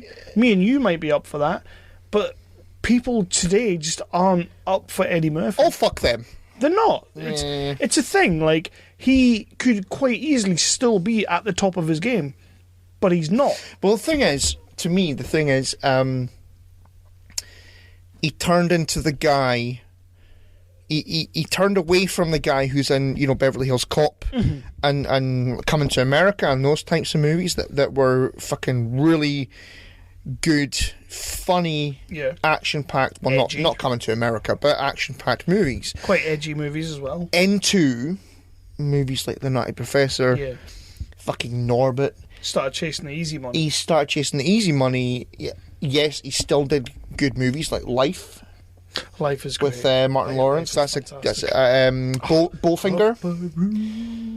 Did you ever see Bowfinger with Steve Martin? Yeah. So he still did movies, but I think that they were overshadowed by these fucking big money movies where he's wearing those fucking fake, you know, like fake fucking fat suits and bloody, you know what I mean, like fucking shit. I'm like with Norbert. you. I'm with you. I mean, I think Norbert was the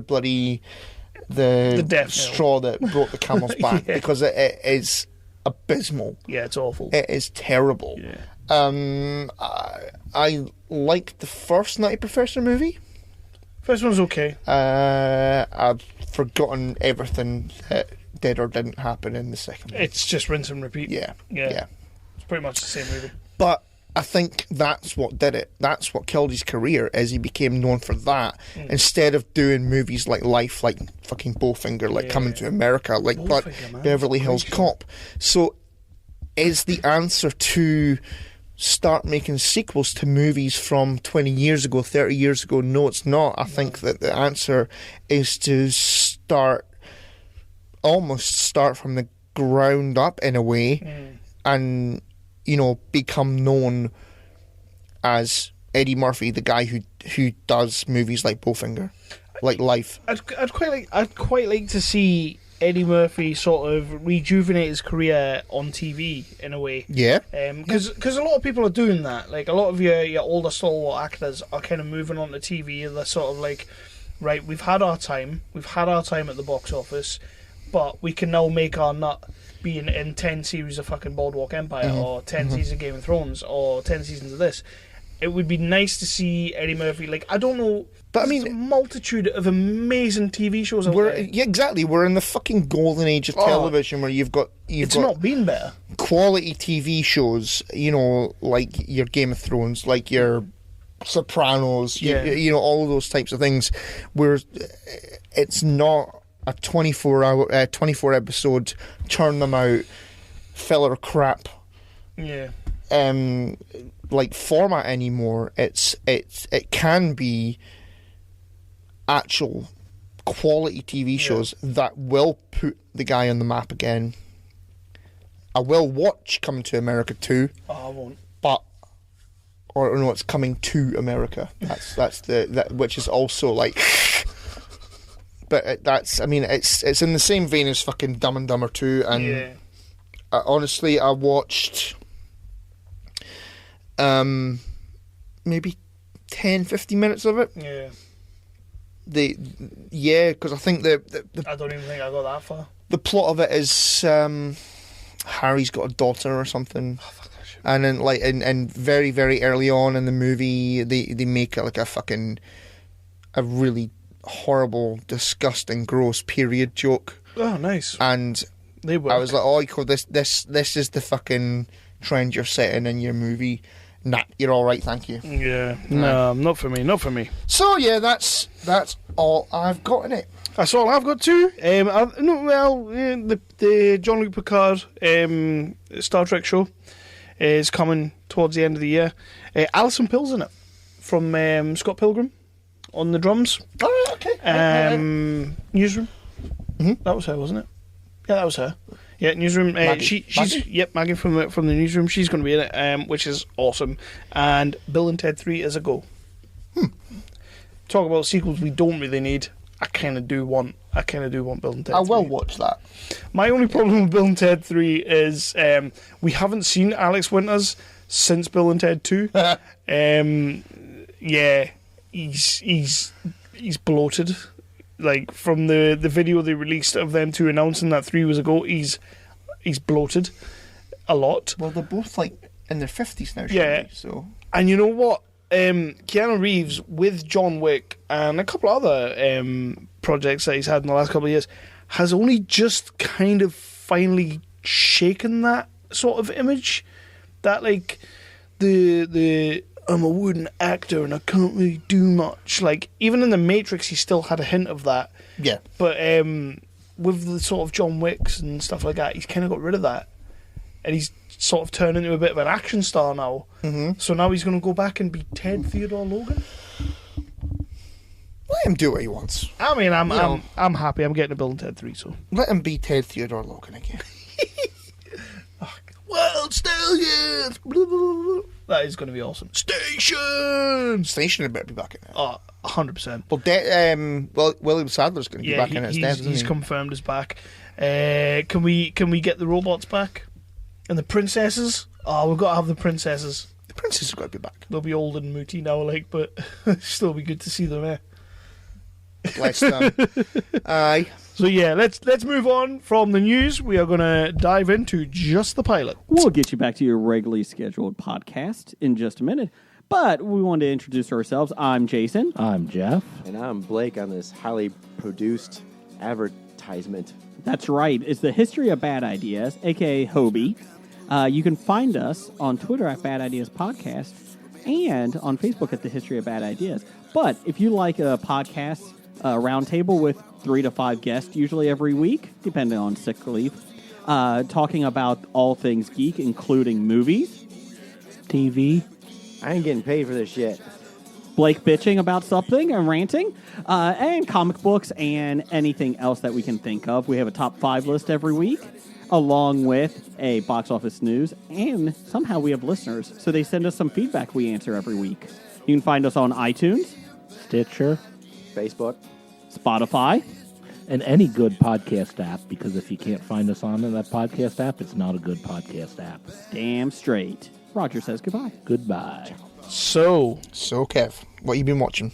No, just the pilot first. Just the pilot. Sorry, We'll do just the pilot. I apologise profusely. Wow. I know, that's several Magners. That's like how you sweat, isn't it? You sweat profusely. I've got a swear box at work now. Have you? Not me personally. Because you're Magners. Because of my drinking. Yeah, Okay. No. They decided to introduce this.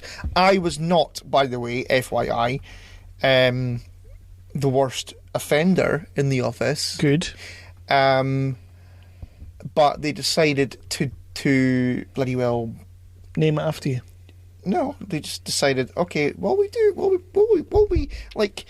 all put a swear box in the office, and everybody can just pay in when they have a little swear, and then at the end of the year we can go for a meal or something from the money. So you'd have paid for a full Harrods meal by now. Oh fuck! No, I have put most in. Of course, yeah. Because the worst offender, who is a fucking lovely woman, she's Geordie as fuck. Yeah. She's got a mouth like a toilet. Yeah. They all do. But she started behaving herself. Ah. Bastard. I might see if I can get one introduced at work. I don't think I'd be the worst offender. No. I'm gonna pitch that. Anyway, so what were we talking about? Morning meeting. So yeah, just the pilot. You chose this one. You do the business. Yeah. So it is Project Blue Book. starring Aidan Gillen. It's, like I said earlier on in the episode, it's a little bit X-Files-y. It's set in the 1950s. It's after Roswell. Yeah. And they're flying, Spitfire planes and that. Obviously not Spitfires, because that's a British thing, but bygones. Is it? You're so clued up in your history stuff. The Spitfire is a... Yeah, go on. So it's Aidan Gillen's character is kind of brought in unwillingly into an investigation of UFOs. He's Scully. He's kind of Scully. Yeah. Aye. And then you've got a Navy fella. Yeah. Who's not exactly Mulder. No, he's also Scully. He's also Scully. Yeah. It's a show of two Scullys. Nice. So how did you get on? What did you think? First of all, I wasn't sure if I was watching the right programme, because it turns out there's a few different programmes called Project Blue Book. I'm assuming it must be like an actual thing. Right. Like case files and stuff like that. Oh, right, I see. Like, I don't know, I'm assuming that. I didn't really look too far into it, but when I was looking for the show, I found a couple of Project Blue Books. Were you on Pornhub? Yeah, I might have been. The first one I watched was great, by the way. But, anal and everything. But, so I genuinely love this this first episode. I really enjoyed the first episode. I do feel like it has a case of Alcatraz. Did you ever watch Alcatraz? I did. With the JJ Sam one? Neill. Yeah. It kind of had a cases of that. And Hurley from Lost. Like, it made me think of that show. I don't know if it was just the period, the time set, the sort of the visuals, the way it was done. I kind of thought, yeah, this is only probably going to get one series. But yeah, I really enjoyed it. Yeah. Aidan Gillen is great. I love Aidan Gillen. Neil McDonough was in there as well. That's right. I do like a bit of Neil McDonough, so it was nice to see him. He's kind of got a little bit of a cigarette smoking man vibe about him. Very much so. The old boy who is in it, who was with Neil McDonough. Yeah, he's like his captain. Yeah, I recognised him. Yeah. Off the top of my head, I can't remember. Yeah, again, I was sat there going, I know you. I know you. But yeah, I bloody loved it as well, if truth be told. I really do think it's got legs. It downloaded the next episode automatically, so I've got that in my planner ready to watch. I think that I will. You're right, it does have legs. It looks like it'll make for a fascinating first series. I just question whether it'll get past it. I think you're maybe right, although, the good thing about the Sci-Fi Channel is, they take like, say, with your Continuum, if you put Continuum on any other network in the US, it's dead. It's dead. It's dead. It's fucking, it's stillborn. It's not getting past like maybe 2 or 3 episodes. But I think that because it's on the Sci-Fi Channel, it may just get a kick at the ball, Aye. Hopefully it does. I really do. And Aidan Gillen is a pretty fucking big name now. He is. He should be a way bigger name. He should be. And I've said that about Aidan Gillen for years. Like, you know what? Because we've seen him in Dark Knight Rises. We've seen him in... God, how many movies have we seen him in? Obviously Game of Thrones. Even then, never the leading man, I know. No. But I think that when I first put it on, I kind of thought, what are you doing in this? Yeah, it does seem a little bit below his pay grade, but I guess he's looking for his next show. Maybe he's looking to escape the bloody... medieval times. The Littlefinger character who, speaks at the corner of his mouth like that and doesn't know what you're talking about. I guess, because he is very much acting in this show, and he is very much given proper lines and having the time. I'm definitely going to watch another episode. I'll give it the 3, the 3 episode challenge. I'm going to give it the 3 episodes. It's just one of those things. I don't know if it's just because of that Alcatraz show, which I loved. I thought Alcatraz was excellent. It had another series at least. It was proper JJ. It was proper, like, it had a cases of The Lost. It had a case of The Fringe. It just seemed like JJ's doing some great TV, and then it just died. Mm-hmm. Like you say, if they had to put it on Sci-Fi or FX, it might have lived, but it just died. And this, it screamed of that. Hopefully, I'm wrong. Yeah. Hopefully, I'm wrong. I do hope you are, because something else I want to mention is how it looked. Oh, it looked great. stunning. Yeah, it's nice the and bit where, where the stylish. planes flying over the baseball field at the start and everything. Yeah, definitely. It looked fucking gorgeous, and you don't get that a lot with the sort of the lower the tier. sci-fi shows where it looks. Well, no, you just get Z Nation, which God bless. We love you, David Latt, for coming on the show all those months, years back, but. Z Nation is not great. Bless. I mean, it depends how you look at it. So yeah, that was just the pilot. Yeah, I fully enjoyed the show. I will be giving it the 3-episode challenge. It was a good kick-off for bringing the segment back, because it does have something to it. There was no one thing that I could turn around and say, oh, I'm not watching this again, like, what a load of shit. But there was enough for me to go, oh yeah, like, for now I'm in. Yeah. And we'll see how it goes. Okay. It did scream more Fringe than X-Files, for me. It is very X-Filesy, but it just felt like Fringe. I'll give you that. Yeah. Aye, I'll give you that. And I like the guy that played the pilot. Don't know who he is. Can't think that I've seen him in anything else, but I thought he was great. Like the one from the start of the show. Not the guy that's helping him, the other guy. Right. He was just pretty cool. Okay. So yeah. What's Right. coming up next? Okay, so next is a Sky original. Ooh, it's not that fucking Curfew, is it? Yep. Oh man, been avoiding that like the plague. Okay, So I'll do it. Sean Bean Yeah, no, Sean and Bean. Billy Zane, Billy fucking Zane. who is still a thing. Yeah, I actually just watched the movie. It's not in my not in my what have you been watching, because it doesn't really deserve to be in there. But have you ever seen the Sniper franchise? Like The game. No. Back in the day, there was a movie called Sniper, and it had Billy Zane and Tom Berenger in it. You know, when Tom Berenger was the thing, and Billy Zane was the thing. And it's a great movie. The first one's a great fucking movie. But they're like on like Sniper 7 now. It's on Netflix. It's called Sniper Ultimate Kill. Oh, I've seen that. I've seen the the thumbnail thing. Holy shit. I mean, I put it on because Billy Zane's in it. Like, he's playing like the character that he was back in the day. Tom Berenger's in it, and he's kind of passing the baton on to his son now, which I was kind of like, oh, that could be cool. Oh, It's not cool. Oh, bless them. They've tried. They have tried. Oh, Billy Zane though, still a thing. Tom Berenger. Yeah. So yeah, Curfew. The Curfew. So yeah, I knew that was coming. well, I just saw it on my, on the bloody front thing of the Sky Q thing. It's It kind of looks like Fast and the Furious meets The Purge. I was thinking more Road Race. The one with is it Road Race? The one was kind of like Wacky Races, but live action. It had Rowan Atkinson and Whoopi Goldberg. Oh, Rat Race. Rat Race, that's the one. God, no, don't remind me of that. Oh, that's a good movie. Fuck off. Anyway, We should totally bring 0% back, by the way. well, I did say I wanted to do that.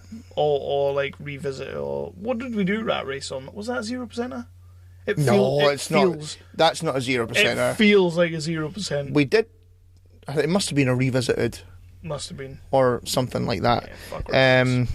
But yeah, I do feel that we should bring back the 0%ers. I miss it in a way. We will bring that back. So, the Curfew with Sean Bean and Billy Zane. Ordinary people compete for freedom in the world's deadliest straight race. Awesome. So Yep. it's Death Race, basically. I don't know what that is. It was a terrible film. Luke Goss was in it. Oh dear. Like one of the sequels, not the original. Although he's underrated. I think he's underrated. He was good in Blade 2. Did you have you watched the documentary yet? The Bros documentary? I have not. Oh my days. Oh, that's the best documentary I've ever watched in my life. Honestly, when they're talking about conkers and how they're banned in British schools, watch it for the next episode. You're gonna love it. So yeah, would you like to move into our next segment? What you been watching? No, we're going to do the highlights first. The one.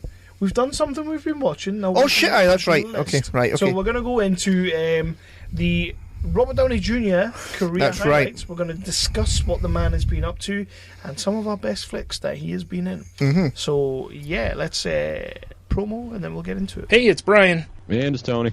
From the Salty Language Podcast. We're a podcast with two friends that have, been around each other for like 70 years or something, and we talk about kind of everything.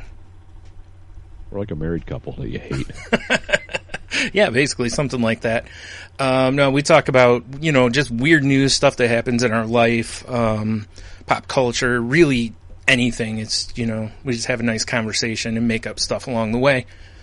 So yeah, and I guess you can find us at saltylanguage.com. For sure. And I fear you'll be fine. Well, also you can find us on dangerentertainment.net. Danger! Watch your back! Danger! Entertainment.net in case you missed it the first time.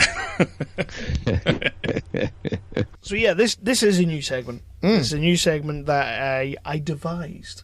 Yeah. Were you on the chair? I was a little bit. Yeah. My boss phoned me when I was on the toilet today. That was on purpose. That was a weird conversation. Like not for him because he was in a normal situation, but I was like mid shit. So that was weird for me. Like I didn't know whether to like pinch it and like stop and like finish the conversation first. You just kept on going then, yeah? I totally kept on going, yeah. I was midstream, mate. I just went for it. Like the turd was already halfway out. It's like giving birth. Please move on. It's like giving birth, you go for it. So yeah, this new section is, I don't really have a name for it yet. I'm going with highlights right now, but it's basically where we're going to bring up a actor, director, actress, musician, whatever. I don't know. We'll come up with something, and we're going to talk about the 3 best pieces of work that we think they have done. So we're going to have one that is chosen by both of us. Yep. I'm going to have one that's chosen by me, one that's chosen by Chris, and we're just going to discuss why we think those are their best pieces of work. We wanted to start because of Endgame and Avengers, which we've mentioned countless times so far, with Robert Downey Jr. It's a good place to start. Mm-hmm. Robert Downey Jr. has a wealth of work. He's had some ups, he's had some downs. That's right. Yeah, when I was going through his IMDb, more downs than ups. But yeah, I kind of discovered that as well. When you think somebody's had an amazing career, and then you actually look back and you're like, holy shit. Oh yeah, he did Iron Man, then it was okay. So, yeah, Robert Downey Jr., we're going to start with that. Where do you want to start? Do you want to give yours or do you want to give the joint one first? I first want to do an honourable mention. Okay, go for it. To the series of Ally McBeal that he was in. Oh, fuck yeah. Because that was by far the best series. Yeah. And that was the beginning of his comeback. And then he had a relapse and he fucked it up. And David E. Kelly kind of went, oh no, you know what, mate, fuck off. Yeah. And then Ally McBeal died on its arse after that. A little bit. But that was the best series when he was in it. It was a good series. It was a good series. So, I loved Ally McBeal. Yeah, I know. Anyway, so I wanted to give a wee cheeky shout out to Ally McBeal because we love Ally McBeal on this show. There's actually, if you do love Ally McBeal, which you should, because like there are 2 shows in life that are just the best shows ever. One's Dawson's Creek, one's Ally McBeal. If you like a bit of Ally McBeal, not Lost. Lost is just it transcends. All right. There is a podcast out there called the Bygones Podcast, and it's a couple of girls, 2 sisters, that are going through Ally McBeal episode by episode. I've listened to a few episodes. I don't listen to too much because it's girls, but it's so cool. People going back, revisiting Ally McBeal, and realizing just how sexist that show actually was. Not towards women, towards men. Yeah, they were like down with the men in that show. They didn't like us. Sexist. Shoddy. You know what? I've not watched that show in years. Revisit? Potentially. Maybe we could do like an episode by episode thing. You know I'm dying to do one of those. I know you are, but fucking hell. So yeah. So the career of Robert Downey Jr., we are going to be discussing it. Well, will we do one solo, one of ours, and then the joint one, then the other one. Yeah, I'll let you go first. Right. Well, and then I know which one I'm putting in. It's not going to be. My pick is not going to be. Have you yours. taken the piss? No, I've not. You may well think I have, but I've not. Well, obviously, the only rule was no MCU movie. Mm-hmm. That was the only rule, because we're going to be talking about that enough. Well, I was going to put Iron Man 3. You wanker. Because of that. I may have let you. But I didn't. So... Because he's done way better. I had a look through his IMDb and everything, and, you know... it's not pretty. There was a movie with Annette Bening that he did, and I can't remember what the fuck it was called. I think it was him. But then I couldn't see it. No. So I might be thinking of someone else. Yeah. If it's not on his IMDb, I'm going to assume it was someone else. Yeah, bygones. Yeah, so... I can't think of an Annette Bening. There bloody was. It was like... It was all dreamy in that. Oh, like, the dreamy movie. The dream another dream. Hold on. So, yeah, you're not going to like this. Ugh. I actually went with Sherlock Holmes. I knew you were going to do that. Right. So this is kind of like Sherlock Holmes. You know what? I'm not a huge fan of Guy Ritchie. Yep. At all. It's been said. Yep. But the first one. I'll go with the first one. Yeah. The second one, I think, is underrated. It's not as bad as people say it is. No, it's there not are some bad. truly amazing moments in Dreams. I remember In Dreams. Yeah. It's the one with the dreams. It's the one with the dreams and Robert Downey Jr. Hey. Anyway, so I win that one. I'm still picking Sherlock Holmes. But yeah, so I'm not a fan of Guy Ritchie at all. Yeah. Who is? But I think this movie came about. Was it around about the same time as the Cumberbatch one, or was it before that? I think it was around about the same time. I want to say season 1 Cumberbatch would have happened before this. Yeah. But it was kind of... Maybe like a year. There would only have been a year in it. Sherlock Holmes was a thing again. Yeah. And Robert Downey Jr. was the thing again, Yeah. so he was well into the MCU at this point, or just, the MCU was becoming a thing at this point, so he'd cleaned his fucking self up. And okay, so you could say, why the fuck are you casting an American actor as Sherlock Holmes, which I think probably a lot of people did, but then people say a lot of stuff. Because it's Downey Jr. Exactly. Yeah. Yeah. So why did you cast him as Tony Stark? Because it's Downey Jr. Yeah. And Downey Jr. is Tony Stark. It's the same guy. But you've got obviously you've got Jude Law in there as Watson. In the first movie, you've also got the big bad. It's Moriarty, isn't it? No, Moriarty's the second one, and it's played by Jared Harris. Yeah, he was great. Then the first one, it's who was the guy from fucking Kingsman? Oh, Thingy Strong. Mark Strong. That's the one. Bad guy and everything. Yeah. Yeah. And you know what? He's a fucking creepy as fuck bad guy. When he wants to be. Yeah. And he's great in that movie. The story's great in it. It looks amazing. It brings sort of Victorian London like to life kind of thing, which I fucking love seeing.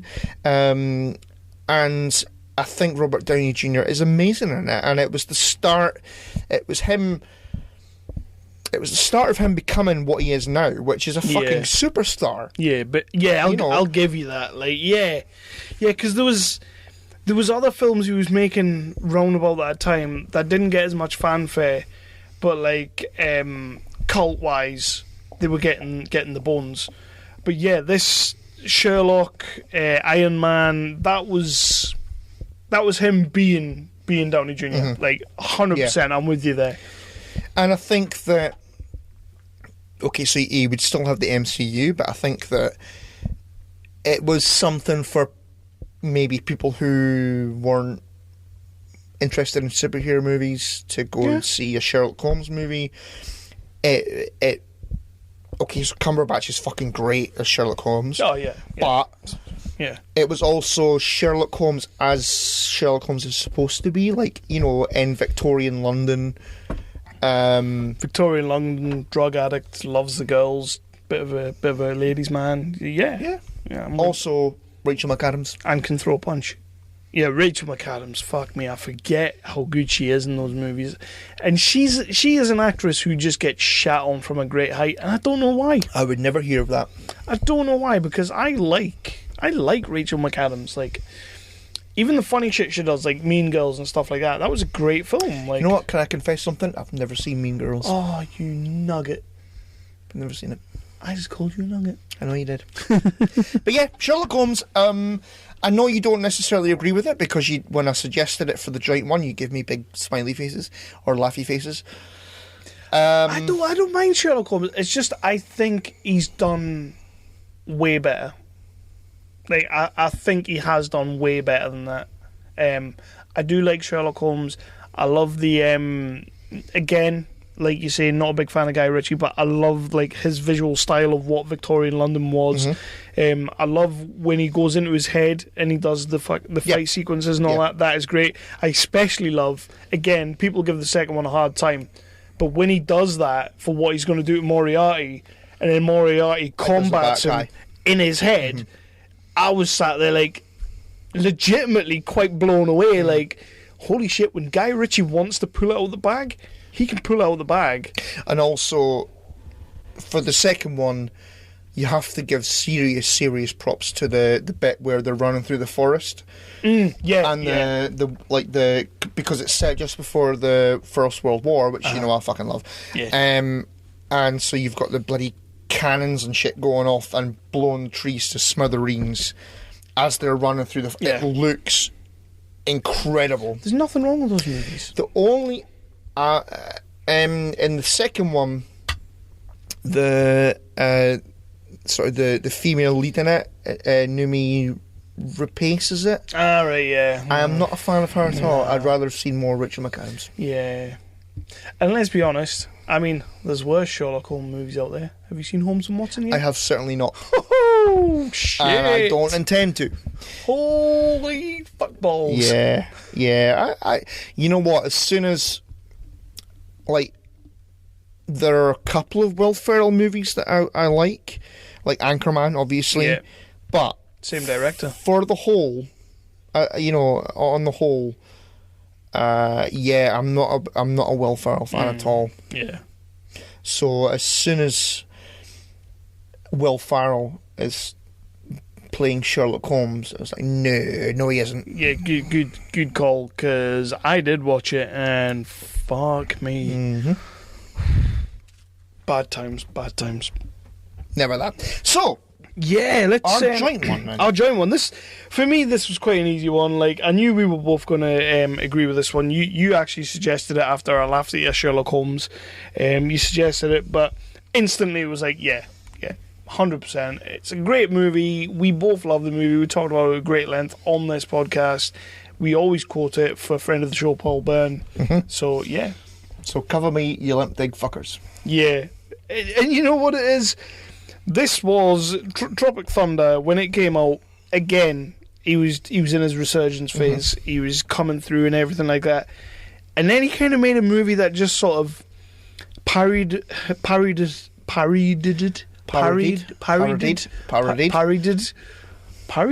Wow. Parodied.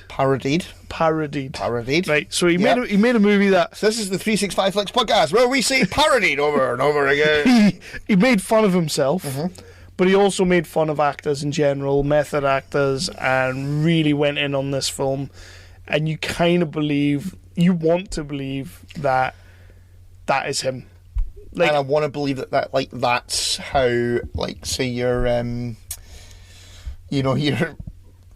like giving a fucking method actor Christian Bale's Bale, aye.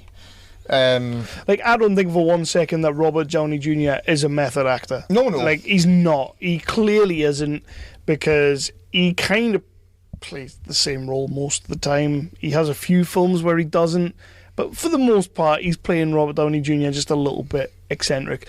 And Yeah, he went full method on this film and just took the piss out of method actors in general. But yeah, Bale, fuck yeah. Bale's an idiot. I love Christian Bale. I love him as an actor. But I don't feel like he needs to do this method shit. Nah, I don't think so. He doesn't need it. Yeah. Doesn't need it. Anyway, yeah, so Tropic Thunder. Yeah, great film. It's just one of the best comedies out there. Ben Stiller directing, fucking genius. Ben Stiller's a great director. I'd seen that movie a good 5 or 6 times before I actually picked up that Ben Stiller directed it. Yeah, it's his style. Like, you've seen Cable Guy as well from back in the day with Jim Carrey. Was that? He directed that as well. Oh, fuck me, I didn't know that either. It's that kind of style that he has. That sort of... The thing with Cable Guy is he's kind of picking apart society a little bit, like with the reality TV and the court case that's going on in the background, and that's kind of what he's doing with Tropic Thunder. He's kind of picking apart the movie industry sort of thing. That's what Ben Stiller does, and that's what he does best. So it was no surprise to me that Tropic Thunder is as good as it is and as funny as it is, and then you throw in like a cameo like fucking Tom Cruise that nobody gets. Yeah.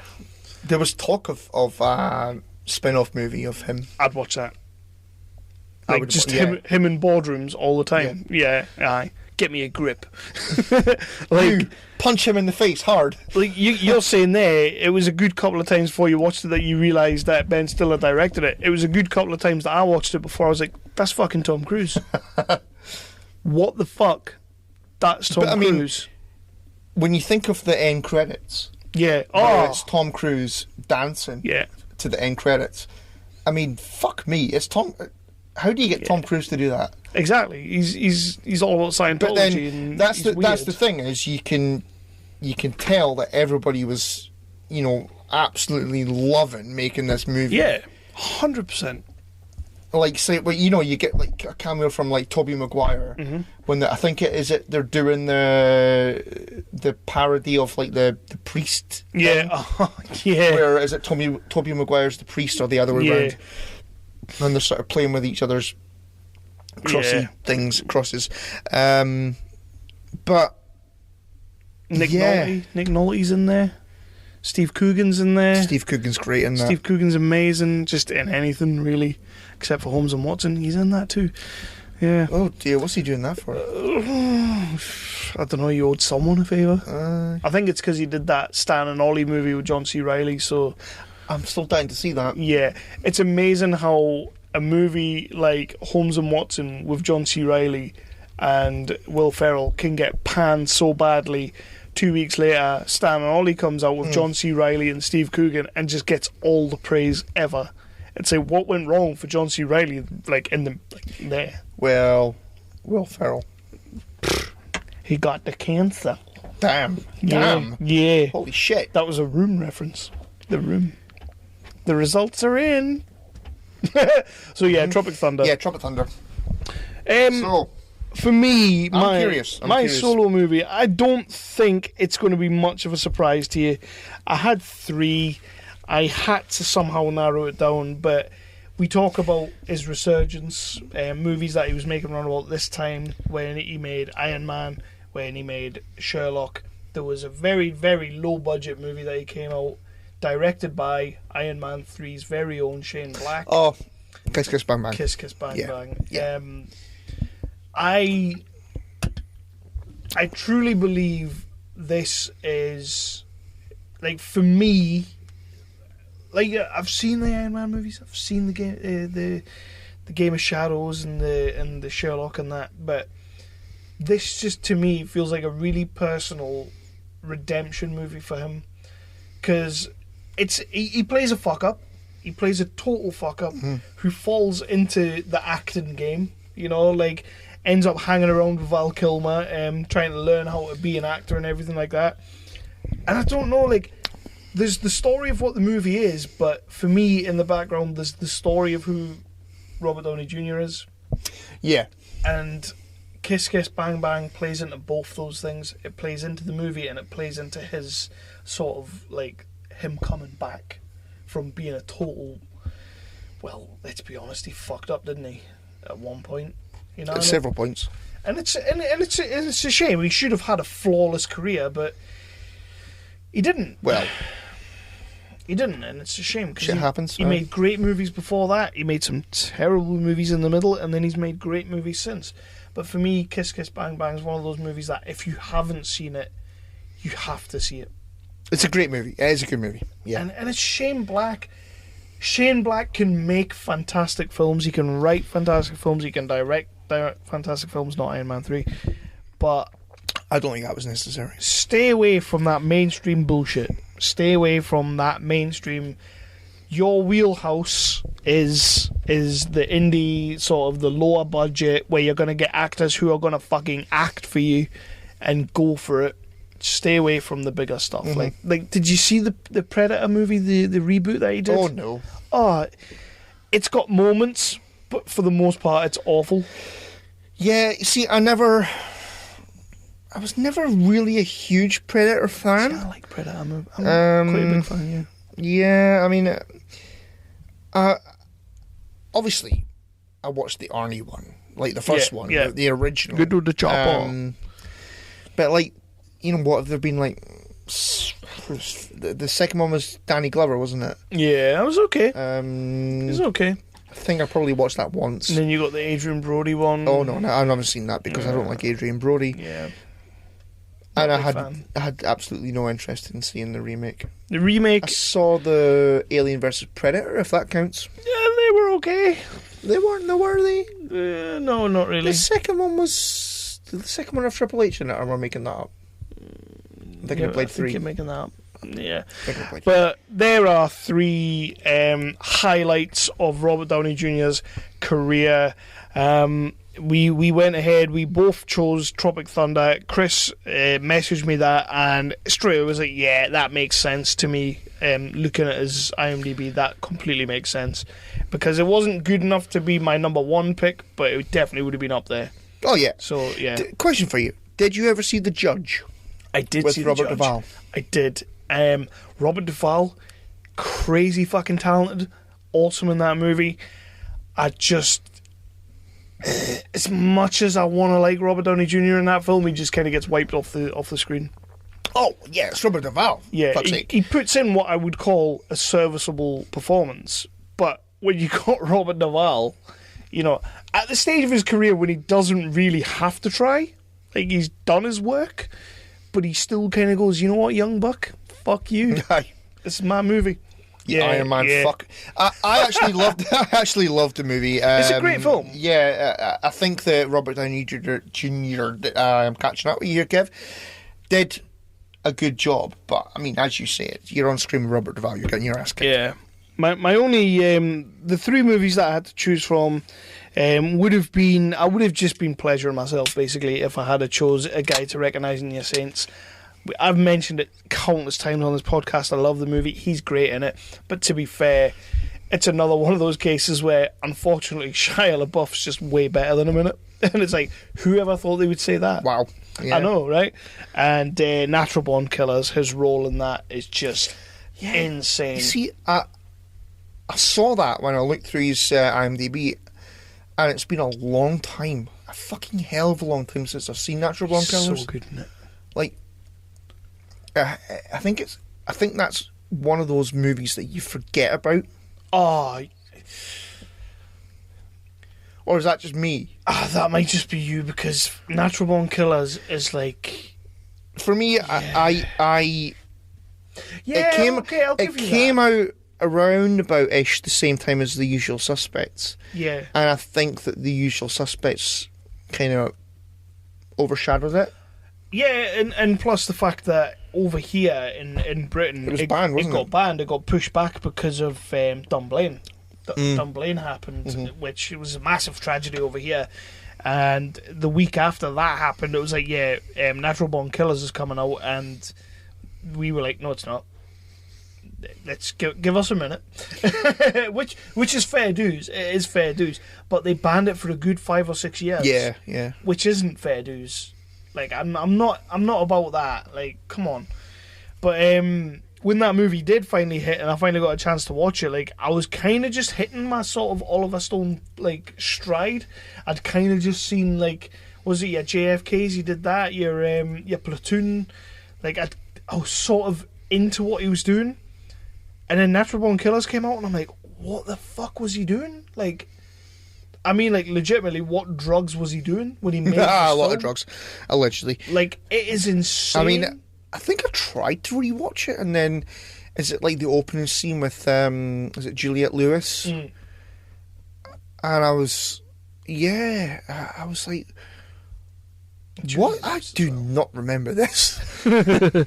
Have you ever seen the? It was an added feature on the Blu-ray. It was an interview with Oliver Stone, and the guy interviewing him turned around and he asked him, why Woody Harrelson?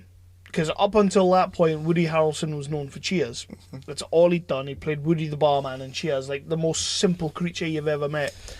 And Oliver Stone basically said whenever he watched Cheers, or whenever he saw Woody Harrelson on screen, he saw a psychopath. Oh. He's like, behind those eyes, there's a psychopath. So for me, he was like, instantly, that's Mickey. That's Mickey Knox. Like, and I remember sitting watching it going, Cheers? Cheers made you think that. I mean, maybe Ted Danson, but not Woody Harrelson. But yeah, that's our 3 movies of Robert Downey Jr. that we believe is his career highlights that you need to see, minus the Iron Man movies, because obviously he's Iron Man. Especially Iron Man 3. No.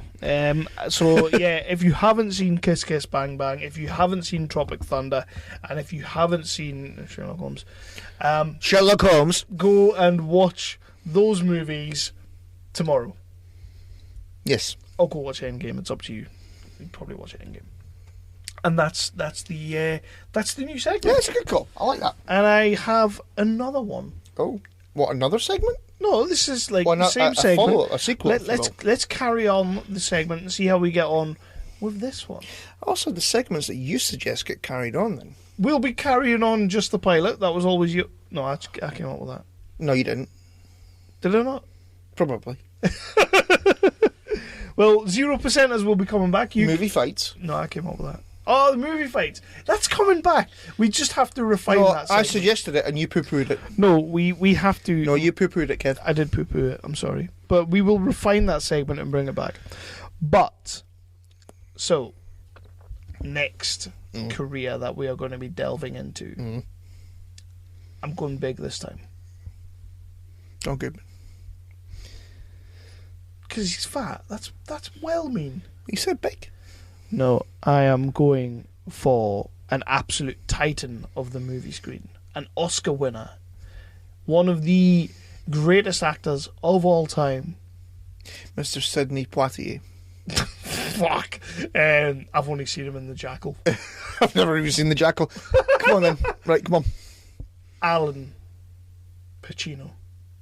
Al Pacino. Alan Pacino. I call him Alan. That would be amazing if his name was actually Alan. I think it's Alfredo. That's shit. No, his name's Alan. We are going to be discussing and finding out career highlights of Alan Pacino. For the one and only Alan Pacino. That's fucking great. That's his name now, Alan Pacino. So come back for the next episode to find out what we think. That's a good one. That's a good one. What we think Alan Pacino. So Alan Pacino. I think I know what the joint one's going to be, because there's no way either of us can choose that as our number ones. So it's going to have to be the joint one. Yeah. But we will be back for Alan Pacino, on the next episode. Quick, cheeky promo, and we will go into what have you been watching. You've heard others, but nothing could prepare you for the shameful stupidity that is the Jock and Nerd Podcast. Witness the hubris as they claim to be the world's authority on comic book movies. Who said that? Never said that. We've never said that. Who cares? A jock said that. Comic book, TV, movie reviews, news, and whatever they choose. Available on Apple Podcasts, Spotify, and wherever you find your favorite podcasts. The Jock and Nerd Podcast. Seriously, people really listen to this. Jock and Nerd! We've had a drink. We have had a drink. We're like 2 hours in. This is nuts. Is that all we are? Jesus Christ. Yep, I just spat my drink all over my keyboard. So yeah, what you been watching, Chris? Wow, Jesus Christ, is that all we are? That's all we're up to. We've still got like 10 segments after this. Yeah, I know, right? Fucker. Right, give me a minute. All right, okay, first one. Right, okay, Michael Shannon film. Ooh, I like him. And also Samantha Morton. Okay. You know who that is? Yeah. Yes. It's called Can't Come Out to Play. Sweet. So. That's a wicked name. Is it a horror? Yes. Michael Shannon doing horror? Oh yeah, fucking right he Does is. he go, I will find you? And then he gets stuck in like a penis cone thing. No, so the story is about like, you know, a new family moving to a house and all that. And there's a sort of teenage lass with angst, as you do. They all do.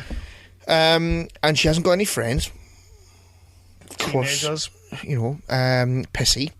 Yeah. And so Sounds like a right I've bitch. just discovered I've deleted my what you've been watching fucking page. Nice. Yeah, I know. There we go. Right, so they move in, and like just down the road there is Michael Shannon's family. Sweet. And Samantha Morton is the mother, and they've got a kid who is all sickly in that.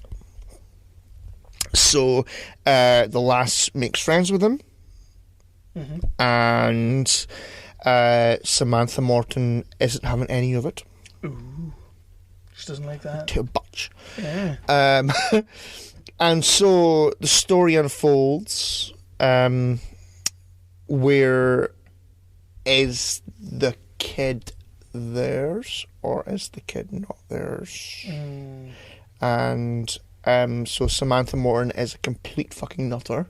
Yeah, she plays good nutters. She does. She very, very muchly does. That's some convincing That's nutters. that's some excellent grammar. It is. It is. Yeah, I've had a drink. Yeah, so that's basically the premise of the movie. It's Samantha Morton's story, and it's good. Excellent. Aye. I like those ones. They're always good. Fucking hell. Aye. So the main character, the lassie who I've fucking forgotten because it was like a month ago that I bloody watched this. She is trying to find out like what the fuck is going on with this kid, because he seems okay one minute and then he's not okay the next, and then Samantha Morton is going, no, you can't see him, and all that. Can't come out to play. Exactly. You know, aye. Yeah. I like when they use the title of the movie. I don't think she actually says that. In the movie. Spoiled it. It's ruined it for you. It's ruined it for Little you. Yeah. Yeah, you know what? It is genuinely creepy as fuck. Yeah. It really, really is. I've had a few cans now, although not as bad as that would suggest. Yeah, anyway, I've not cleaned the cave. No, you've not. That won't be happening from now on at the new site. The swanky site. Fucking flashy podcast. Anyway, yeah, it is genuinely creepy as balls. Samantha Morton is fucking great. She's great in everything. You ever see it do you ever see it in America? I think I've told you about it before. Dude, if you want to see Samantha Morton top level acting in America, like Paddy Considine as well. So, you know, erections all around. There you go. Wow, Jesus Christ. Yeah, Michael Shannon isn't the creepiest fucker in it. No. Samantha Morton is. No. Yeah. Yeah, she is creepy as balls. But it is a genuinely fucking creepy story. Everybody's fucking fantastic in it, especially the lass and the boy in it. And yeah, I can't. There's a twist. Well, it wouldn't be a movie without one. Well, it could be a movie without one. Okay, I'll give you that. But so there's a twist in it, but I can't say anything else about the movie because it turns out she's not their kid. She was never their kid. Yeah, but the whole time that you've been thinking he's not their kid, she's not actually her family's kid. That's the twist. Well, damn. I figured it out. Although the twist is actually that he's not their kid. Oh. And I completely gave it away there. Okay. Yeah. That's fine. I'm probably not going to watch it. I actually do think you should watch it. It's good. Don't question me. Right. Oh, fuck me. My first movie. Go on then. Yeah, It's on Netflix. Apparently, it's a Netflix original. It has an absolutely astounding cast. Turn it off after 35 minutes, roughly, maybe 40 minutes. Triple Frontier. Ben Affleck. Oh, yeah. Could not. I started to watch it after I got home from the pub one night and I fell asleep. I could not wait to watch this movie. I mean, you got Ben Affleck in there, you got Oscar Isaacs in there, you've got Pedro Pascal from Game of Thrones, you know, the eyeball guy. You've got Garrett Hedlund in there. Just some amazing, amazing actors. Awful, like...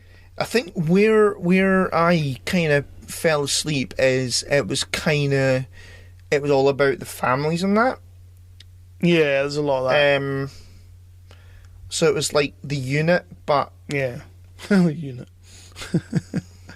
You know, the Unit with David the Palmer guys. in it. Yeah, so like... So basically... But with no David Palmer in it. So basically, they all come together... David Palmer and Dennis Hayes, but that's the one. Yeah. So they all get together to go and do a recon mission, but Oscar Isaac's pulling the rug over everyone, pulling the wool over everyone's eyes, because he knows that inside this house in the middle of Colombia or wherever, like it's like bumfuck country nobody cares about, in there is like millions of pounds. So they go in, they get the millions of pounds, but then they have to leave the compound.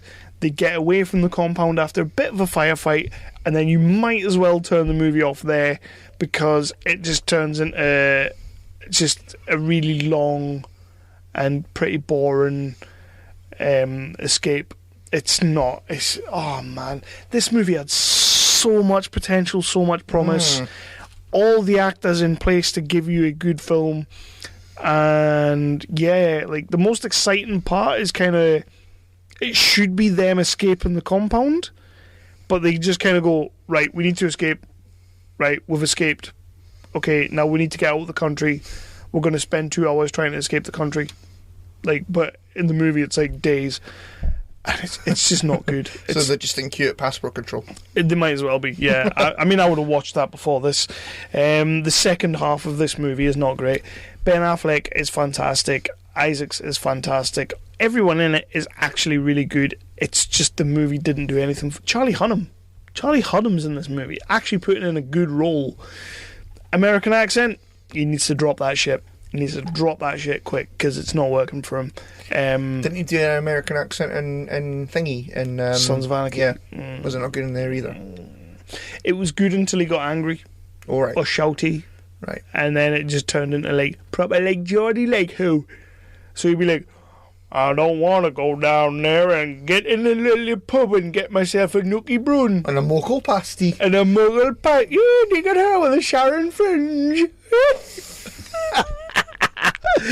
Oh, that is a proper Geordie reference right there for you people. If you're American, I'm sorry. A Sharon fringe is something you should never see.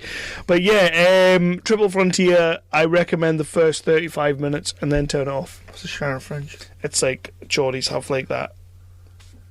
Yeah. Oh, like combed over? Yeah, it's right, awful, okay. Right. awful. I see. Yeah. So, yeah,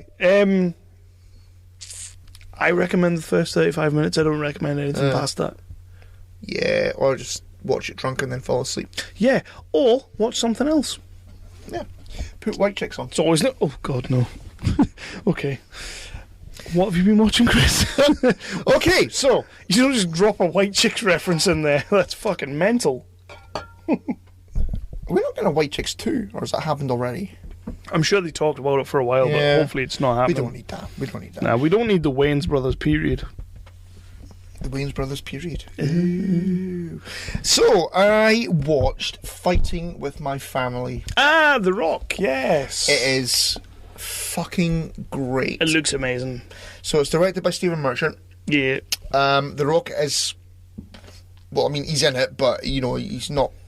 like the main character. I understand, yeah. So it's the true story of Paige, who was in the WWE, and her story of how she got into wrestling, and how she was on the British wrestling scene, and then she kind of got discovered, and she went to NXT, and then got onto the main roster. And oh man, it is so good. It looks amazing. I'm dying to see it. I am dying to watch it. I don't know why I haven't yet. It keeps eluding me, but I need to see it. Yeah, I do need to see it. So the last that is playing Paige, I'll have to look up her name. I watched an interview with her and Paige on the One Show. Right. One, best theme tune ever. So I watched I watched an interview with them two, and she's so like her. Like, she's actually a lot like her. Yeah. Like, sitting watching it, I was like, holy shit, they've done a really good job there. Like, I wouldn't say, like, looks-wise, she's, like, spitting double or anything like that. But the way she was sitting there talking, she'd obviously studied her for a while, and it's like, you've done a really fucking good job there. So, yeah, I'm excited to see the film. So the last is Florence Pugh. Pew, pew, pew. Pew, pew, pew, pew, pew. And you've also got Jack Lowden. Rings a bell. Who plays her brother. Now he is, you'll have seen him. Yeah. That face is. He's been in a few things now, and he's a talented son of a bitch. Yeah. But not taking away anything from Florence Pugh. Yeah. She's fucking incredible as Paige. She really nails it. She properly nails it. There are moments like when she goes to NXT and all that, and she's like trying to fit in and sort of trying to find her character, because it's WWE, so you've got to. It's more than just chucking someone across the ring. Is it though? Yeah, it is. Lena Headey's in it. Oh, great. Yeah, she plays her her mother. Yeah. Nick Frost is in it. Yeah, who is fucking great as her dad. He really is fucking great as her dad. You've also got Vince Vaughn, who is the trainer in WWE. And fucking newsflash, I didn't hate Vince Vaughn. It's been a while. Yeah. Vince Vaughn is actually really fucking good in the movie. I think the last thing I liked Vince Vaughn in was probably Be Cool. Remember the sequel to Get Shorty? But he was in it with The Rock, so. But yeah, it's just I'm bleeding. You are bleeding. Yeah, I'm on my own period. Your arm period. Yeah. Keep going. Jesus Vince Christ. Vaughn's in it and you didn't hate him. Yep, exactly. I'm picking up the key. I'm not going to suck you off. Damn. I thought that was like my farewell gift to the cave. A quick blowy. Is that a thing? Oh, fuck me. Anyway, it's just a fucking really nice little story. Stephen Merchant does a bloody good job of directing it. Is he in it as well? Or? Yes, he is. Right. Yeah. Everybody's fucking amazing in it. Again, the lass that plays Paige is superb. Like I say, I saw her on the One Show, and she seemed to be like in there. Like, she seemed to be just all about it, and I was intrigued by her, definitely. Yeah. Obviously, you got The Rock in there as well, being The Rock. We all saw the trailer where he and it's The Rock. Yeah. And he's actually playing The Rock rather than playing The Rock. Yeah. He does pretty much just play The Rock. In everything. But yeah, it is a cracking little movie. It really, really is. And I think everybody should bloody well go and watch it. Even if you're not a huge fan of wrestling, there's enough story in there, and there's enough sort of emotion in there, and like say that obviously it leads into Paige going onto the main roster. Yeah. On her debut night, she won the Divas title. And so you're with like Nick Frost and Lena Headey and Jack Lowden. Yeah. And so you're in their living room as their daughter is winning the title. Yeah. And it's just a nice British cracking little moment. It really is. It really, really is. Nice little British movie. Yeah, you'll be green. I will be, because I always do. So yeah, this movie really, like, I actively avoided this film, and I sat down the other night and I watched it with Lindsay, who hasn't seen anything to do with this film, because it's the third part of a trilogy. It is the Unbreakable sequel. I watched Glass. Oh, right. Yeah. I went into this, obviously... Did you see... Split? Yeah. Yeah. Obviously, I loved Unbreakable. I loved Split until they shoehorned it into the Unbreakable franchise, because it was... I'm sorry, M. Night Shyamalan, if you're listening, you won't be... This was never meant to be From part of what that I universe. gather, you know, he's probably not going to have a great deal else to do. He shoehorned that movie into Unbreakable because he realised he had something different and unique and good. He'd finally made a good film after a long time. Let's be honest, though, James McAvoy made that film. Everything it is. Oh, yeah. Everything it is. Without that performance, that film is just in the fucking lavvy. But, yeah, I went into Glass thinking this is going to be horrendous. This, like it's just gonna tie into those two movies in the loosest way possible. It's not going to be great. Let's be honest, Bruce Willis doesn't really give a fuck about acting anymore. He kind of just turns up and gets paid. Samuel L. Jackson, he does good work, but does he really need to be there? He kind of just is there. Glass is fantastic. Glass is... Yeah, it's like M. Night Shyamalan made a Christopher Nolan movie, somehow. A good Christopher Nolan movie as well. Like, he takes the whole superhero thing, because it's about superheroes, obviously, and he takes it, and it's just so fucking interesting what he does. And he does, like, the general M. Night Shyamalan twists. You get a couple of them through the movie. So, obviously, Sam Jack's back as Mr. Glass. Mm-hmm. Bruce Willis is a little bit more aged now. He's kind of taken on the role of the overseer, they call him. Him and his son, the original son from Unbreakable, comes back as well, which is just great to see him again. And there is Sarah Paulson. Amen. We love Sarah Paulson. So she plays like this therapist at a mental asylum, and she has 3 patients, and it's James McAvoy, Bruce Willis, Samuel L. Jackson. She gets all 3 of them in the institute. I'm not going to tell you how they end up there because it's a little bit of a spoiler, but they all end up in there together, and she's like, right, you guys are suffering from a delusion of superhero-ness. Like, you're not superheroes, you're just normal people. And she breaks down their story in such a way that the 3 of them are like, holy shit, like, maybe it can be explained away. Mm-hmm. Maybe I'm not special. I'm just, like, freak occurrences happen. And she brings it down to ground level, which I was like, excellent.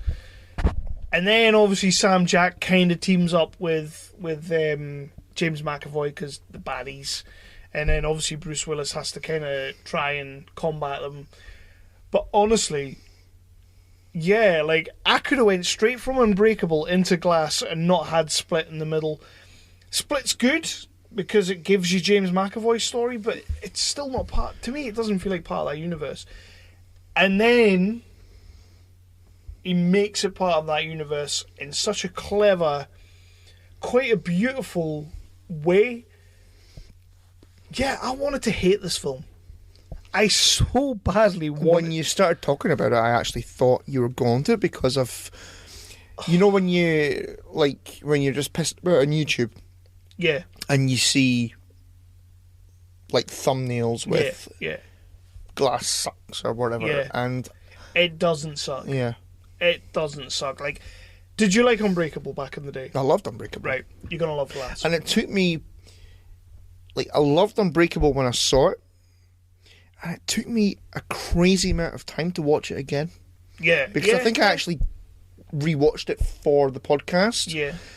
Because it had been about 10 years, maybe plus, like, since I watched it. Yeah. And I don't know why. Because it's not... We love our superhero movies. But it's not it's not really a superhero movie. It's more like a comic book movie. Like they're gonna lay out the rules of comic books, and they're gonna go through a comic book arc. But it's not really a superhero movie. It's just sort of like, this is what comic books are. And Glass does that as well, but in a totally different way. Like, so you can watch Unbreakable, you can love Unbreakable, and you can watch Split, and Split, and it's like, it's a nice little one shot, like a spin off. Mm-hmm. And then you can watch Glass, and it brings everything together, and it's like, you know what, M. Night, this wasn't your initial plan, but fuck me, you did a good job fixing it. Like, not even fixing it, but making it tie in. And I was extremely impressed. Lindsay hasn't seen Unbreakable. She hasn't seen Split. She watched the entirety of Glass. She really enjoyed Glass. And she hasn't seen either of the other two movies. Which I think is because let's be honest, she's a bit fussy when it comes to her movies. She's very fussy. If it's not Grease, she doesn't want to know. But she thoroughly enjoyed it as well, and I would highly recommend watching Glass. Like, I genuinely wanted to hate that movie because of like that 5-minute bit at the end of Split, when it was like, oh, by the way, this is the Unbreakable universe. And I'm like, fuck you, it isn't.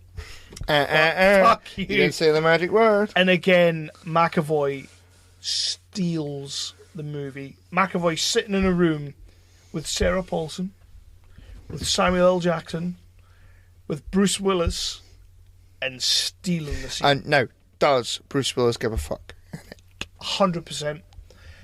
I said to Lindsay, a good halfway through the movie, it's so nice to see Bruce Willis care about what he's doing. Like, I legitimately said that as I was watching the movie. You can ask her about it. But to me, it was like, he actually cares about this movie. And that was a good thing. It's nice to see that again. Yeah, he wasn't just cashing a paycheck in and building a conservatory. That is good. And Sam Jack's just Sam Jack. Yeah. And the end, like when you get the twist, there's 2 twists in quick succession, and when you get them, it's like, oh man, like you didn't know what you were doing, but you now know what you're doing. I see. Yeah. I'm gonna take a watch. I think you'll love it. Like, yeah. No, you know what? I loved Split. I really, really loved Split.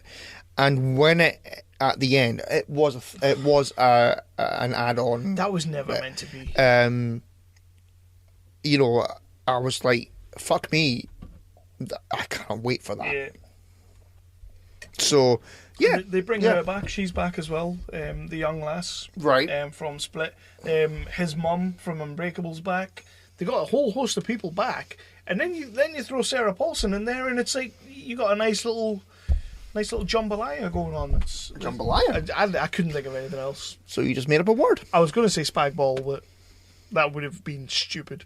Why the fuck would you say that? Because spagball's nice. Everyone likes spagball. What the fuck is spagball? Spaghetti bolognese. That is ridiculous. Okay, then everybody likes shepherd's pie. No, you don't like shepherd's pie. I don't like shepherd's pie. What are you watching? So, I watched Mary, Queen of Scots. Of course you did. Yeah, of course I did. And you don't give a fuck about it, do you? Is this the Margot Robbie one? That's the one. Yeah. Now, okay, so I've looked up... Is she good in it? Yeah, she is. Of course, she's great fucking Margot Robbie. Now, the lass who plays Mary, Queen of Scots, Saoirse Ronan? Yeah, her from Hannah, the movie Hannah, not the TV show, the movie. It's like Saoirse Ronan. How are you? Yeah. You got David Tennant in there. You've got Jack Lowden again. Oh. Guy Pearce. Martin Compston. Ian Hart. Martin Compston. That is he in it loads? He's in it a bit. He's not in it loads. No, he's in like 2 scenes. But yeah, you wouldn't like it. Is Tom Hardy in it? Tom Hardy's not in it. I'm not going to watch it then. No. What's it about? Mary, Queen of Scots. Ah. Yeah. And she's a mad Raj bastard. No. The other one is. the way they sort of tell the story is like neither of them are. It's the cunts around them that are mad. Right. Well, not mad like as in woohoo, but I don't know what that was. That was unbelievably camp. That's what I was going to say. It's like mad as in gay. I mean I should have just like added an matron. You're not the queen, I am.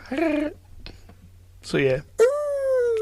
Anyway, so Mary Queen of Jam Tarts. Mary Queen of Scots. Right. So it's the story of Mary Queen of Scots, and also obviously Queen Elizabeth, played by Margot Robbie, and the bastards who are around them, and the bastards who are trying to control them. Yeah, it's a true story. It's pretty, as far as I'm aware, pretty accurate to history. Okay. Which is always good. Yeah, that's a good start. Everybody puts in a good performance. There's not a great deal of talking to you about this movie because you're not going to watch it, are you? If I had to choose between this or the other one with Coleman in it, which one would you go for? Coleman. Yeah, I'll go for that one instead. I do want to watch one of the two because they came out round about the same time. So I do want to watch one of the two. Now Margot nearly had me, but it's Olivia Colman. So I'm all day kinda long. like, Olivia Colman. Yeah. So I'm not really missing anything if I skip that one. I enjoyed it, but I like history and thing. Yeah, you do, don't you? I do like history and thing. Yeah, I'm not about the history. Go on then. So yeah, I have one, maybe two more movies. I watched Captain Marvel. Yep, that's my last movie to talk about. I'll make it my last as well. Captain Marvel. What can you say about Captain Marvel? Did you enjoy it? I enjoyed it. Did you love it? No. Right. I enjoyed it. That's about as much as I'll say. Like, I didn't love it. I still don't really rate Brie Larson at all. Like, was she as bad as I was expecting going in? No. Yes, no, she wasn't. Yeah, but no, she wasn't as bad as I was expecting. She did get a few good lines in this movie. She did get a little bit of acting to do. But for me, anybody could have played that character. That was my problem. It was a little bit of a generic character. Yeah. I think that maybe I don't think she made it anything special. No. You know, like I mean, I shouldn't really say it, but the likes of Tom Hiddleston, like nobody else could play Loki. Chris Hemsworth, nobody else could play Thor right now. Captain America, Iron Man, Spider-Man, even Tom Holland was fucking great. We champions Tom Holland getting that role. It was between him and Asa for us, but I think we both kind of like, Tom Holland should get it. Yeah. There's characters in the MCU that I can't imagine other people playing. I feel like anybody could have played Captain Marvel. I was mostly sat going, Sarah Michelle Gellar would have done that. Yeah, any day of the week. Yeah. Yeah. She did a good job. The movie's serviceable. It's very good. Some of the tenuous connections, the whole thing about Nick Fury's eye, I don't want to spoil it, but that was totally last minute thought of. Bollocks. It was supposed to be a whole big thing about he lost it because of trust. The last guy I trust, I lost my eye because of him. Really? That's what they did. That's what they did with Nick Fury losing his eye. You shower of bastards. Like, and it's like the credits are about to roll and it just happens. And it fucking boiled me. It boiled me. Loved seeing Ronan. Loved seeing him back. Jude Law, as predictable as the twist was. Oh, that was, as soon as they were like fighting in that at the start of the movie, it's like, he's the big bad. Yeah. Massively predictable movie. Ben Mendelsohn chewing the scenery like you wouldn't believe. I felt sorry for Ben Mendelsohn. I didn't feel sorry for him. I was just... Because of Rogue One. I was basically sat thinking, I hope your conservatory or your kitchen is really nice. That was my thing. Like, I was like, Ben Mendelsohn, you're so much better than this. Yeah. And crappy makeup. Like, even the makeup for him wasn't great. We've seen better. We've seen better than bloody better. fucking Lord of the Rings.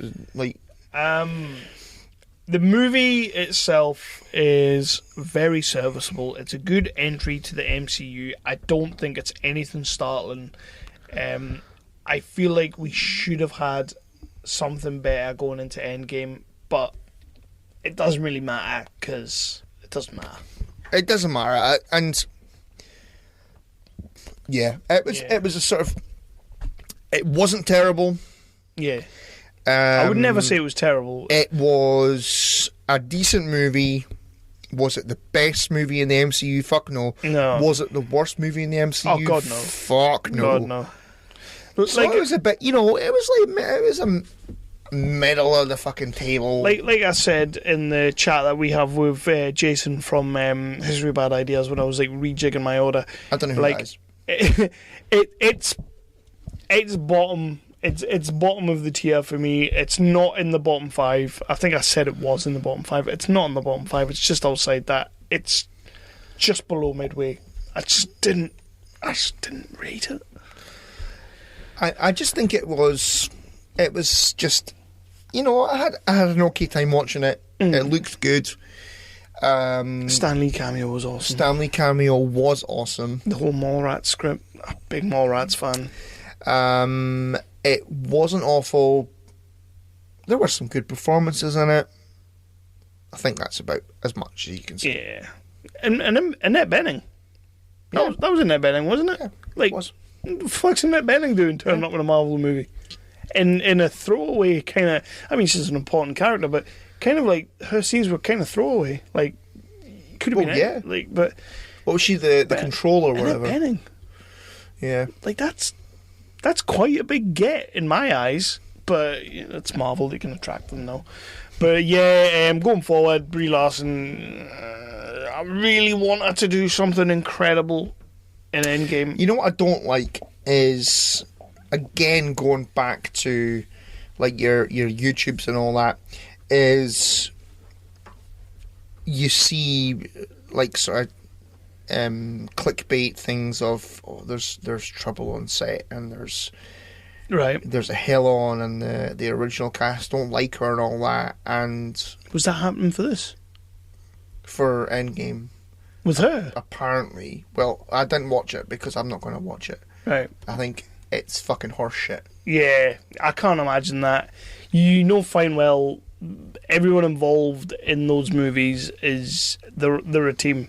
Like, I think they would welcome her with open arms. I mean, it might be like acting beside a piece of wood, but you just get on with your job, don't you?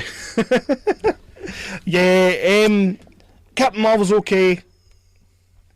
It's not amazing. Yeah, I think that's about it. It's a worthy entry to the MCU. MCU has placeholders out there, and this to me is just another placeholder. Yeah. And I would put it alongside like your Doctor Strange, where okay, so you've seen it, you know where it fits, you know what it's setting up. Yeah. Probably not going to watch it again. Probably not. And like I say, unbelievably predictable. Like even the twists in this movie, the big twists of the movie, I was sat there like, yeah, I called that like 5 minutes in. Like, really, like that's what you've got. Thanks. Bring on the Russo brothers. So yeah, that was my last movie as well. I was going to talk about a Netflix film, The Silence. Did you watch that? No. With Stanley Tucci? Don't bother. It's Bird Box, but with actual baddies, evil things. Also, things you can actually see. And it's crap. It's not great. Don't bother. Seriously. Well, I saw, you know how when you like go over the you get icon little, thingy, and you get a little trailer of it, and which annoys me. Although I suppose it worked because I saw that and I was like, oh, it's the Bird Box, but fuck off. Yeah. It's not great. So yeah, have you been watching any TV? I have. Ooh, I like this. All right. It's almost like we planned it. So, first one, Sabrina Part 2. The Chilling Adventures of Sabrina Part 2. Okay. You're going to be watching Riverdale soon, aren't you? I fucking am not. You are, though. No. Jason's going to love that. Put it like this. The second part of Sabrina, they don't mention it once. No? No. So they're distancing. They're fucking distancing. They mentioned it a couple of times in the first part, didn't they? Aye, because they were trying to make it a thing. Oh, I like this. But then maybe they realised that thing was bullshit. Yeah. An absolute fucking nonsense. Do you think that is the death of Luke Perry effect? Like, if he's not in it, we don't want to be part of that universe. Could be. Yeah, I'd say that. I'd say that. God bless him. Aye. But, yeah, well... She's still good? She's fucking great. I watched, like, Lucy Davis is great. I watched the first 2 episodes. This just... I can imagine the religious is getting boiling about this show. And we love that.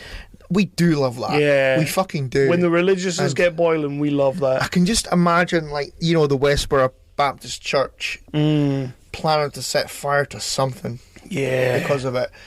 And we love so that. much, like, devil stuff and bloody, like, dark, really fucking dark. Yeah. References and all that in the show.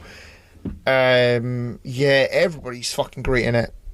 And yeah, I fucking love it. I said it before. I think we did that for just the pilot, didn't we? Yes, we did. Aye. It's got a real Buffy vibe to it for I me. felt that as well. And yeah, I think it's fucking great. And I hope that it gets a part 3. I'm sure it will. It will. It's Netflix, so they'll give it a chance. But at the same time, from everything I've read so far, it's doing pretty well. Yeah. People are liking it, so it'll be fine. It'll be fine. I'm glad they're dropping the Riverdale stuff, though. That's got me thinking. Riverdale. That's got me thinking. Yeah. Mm-hmm. Well, they didn't really do any major references to it in the first one. It was just, oh yeah, he went to Riverdale that one time. Remember that one time at band camp when he went to Riverdale? Nice callback. You're very welcome. Yeah. So yeah, my first TV show is I don't think it's a Netflix original, but it's on Netflix. It is a spin-off. I didn't actually realise it was a spin-off, but it's a spin-off of Zombie Nation, Z Nation, what we were talking about earlier. Mm-hmm. Have you seen Black Summer?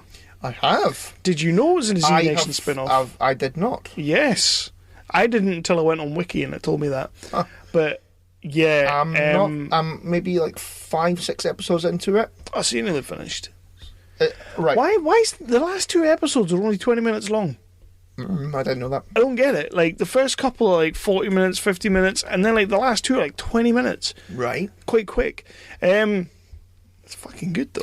I love the chapters. It gets a little bit silly. Have you seen the episode that is all in the diner? In the little cafe, and they're all kind of like deciding what they're going to do. Yes. Amazing. I love that one. One of the best. And they're deciding who, if they're going to throw someone out. Yeah. One of the best episodes of TV I've watched in quite a while. It's proper tense. Everybody's getting little moments. And these are all a bunch of guys that we've never really seen in anything else. Like, they're all pretty much new in that. But everybody's got a little moment in that episode. I loved that episode. I wished the whole series was like that all the way through. I don't mean like sitting in a cafe, just that good. Mm-hmm. Because it has peaks and valleys. It's when it's bad, it's pretty fucking bad. And when it's good, it's great. But yeah, just too short.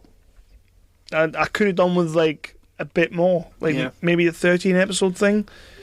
Hopefully they'll... How many episodes? I think it's only like 7 or 8. All right, okay. Hopefully they expand on it a bit more. And when it ended, I was kind of like, wait, that's it? Like, seriously? Come on. What I did love was the first episode when, you know, like you say, they do the chapters. Mm-hmm.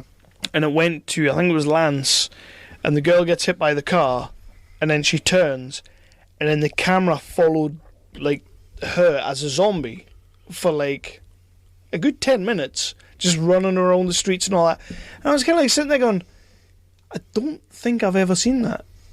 Especially on TV. You've maybe seen it in movies a little bit, but I don't think I've ever seen following, like, the zombie, like, the undead. I don't think I've ever seen that. Yeah. And I loved it. I was like, I could do with that happening all the way through this series. Just, like, keep coming back to her running around doing that, you know, doing all that shit. Like, I could watch that. Unfortunately, they don't. But what I do love about it is, after, you know, giving up on Walking Dead, like maybe 3 years ago or whatever it was, I gave up on it, is watching a show about zombies and that, where you actually feel like there's a threat to the characters. Yeah. Where they're, you know, like in that episode where they're in the diner and they come up with a big plan to, you know, do fucking a pincer movement on them, and they're gonna, you know, they're gonna kill them both because there's only 2 of them out there. Yeah. And they're gonna take them on. There's more of us than there are of them, and they get their asses kicked. Could you imagine that in The Walking Dead? Oh, there's 2 zombies out there. Yeah, we'll just send out a 12-year-old. No, there'd be like 1,200 zombies out there, and okay, we'll kill them all. Aye. Yeah, I know what you're saying. And they actually feel like a proper threat to the characters, which I don't think The Walking Dead had done since maybe, I don't know, season 1? 2? Maybe? Season 1, man. So it's quite refreshing there. I liked Barbara, bless her. Yeah, poor Barbara. But then I realised, yeah, that would be me. I'd be fucking dead within a minute. You'd be dead, mate. Yeah, if you haven't seen it, it's on Netflix. Give it a watch. It's actually really good. It's just a bit short. Like, I could have done with it a little bit more. And it's not often I actually say that about TV shows. Like, I love this sort of, like, the less episodes, the better kind of thing. What everybody seems to be doing right now. The Game of Thrones effect, where you only have, like, 7 or 8 episodes. You know, stay away from the Arrow effect when you've got 24. Yeah. Like that. I mean, that format is just dying. Oh, it's dead. It's dead. It's done. I mean, Arrow's finishing after this season. Right. It's like, it's on its final season, and I think it's only getting 12. You know, Flash will not be far after it. Supergirl won't be far after that. It's done. I mean, I praised Supergirl, but I've not watched that in, I don't know, about a year maybe. The whole 12 to 13 episode is the sweet spot. And I mean, if you want to go, like, really British, like, go for your, like, 5 to 6 episodes, and then you really can't fuck about, like, I'm fine with that as well. The Americans won't do that. Nah, but no, it comes back to what we were saying before, that, you know, we're in a different era of TV. Yeah. Where you're not in the 24 episode format anymore, whether you're like your Star Trek shows, your X-Files. Yeah. Which were good shows for the most part. Well, look at Discovery. Discovery's now, what, 13 episodes? Flawless. Have you seen the finale of that? I've not, nah. No? Okay, nah, right. I'm gonna, I ain't saying shit. I've got 3 to sit and watch, and I'm going to do them all. And epic. Yeah. Fucking epic. But I'm not... The thing is, that is just... It's an amazing show. And like you say, likening it back to Next Gen or Deep Space Nine, Voyager, the whole 22, 23, 24 episodes. Discovery has 13 episodes, doesn't mess about, and just gets in and does it. And that's why I think everybody's loving it. Like, I've not really seen many people... Oh, there are still people... Like, I'm in a Voyager, Star Trek Voyager group on the Facebooks. And they're not liking it. They're just... that's not my Star Trek. Oh, fuck off! That's mental, man. The whole thing about Star Trek is that it's not one person's Star Trek. It's everyone's Star Trek.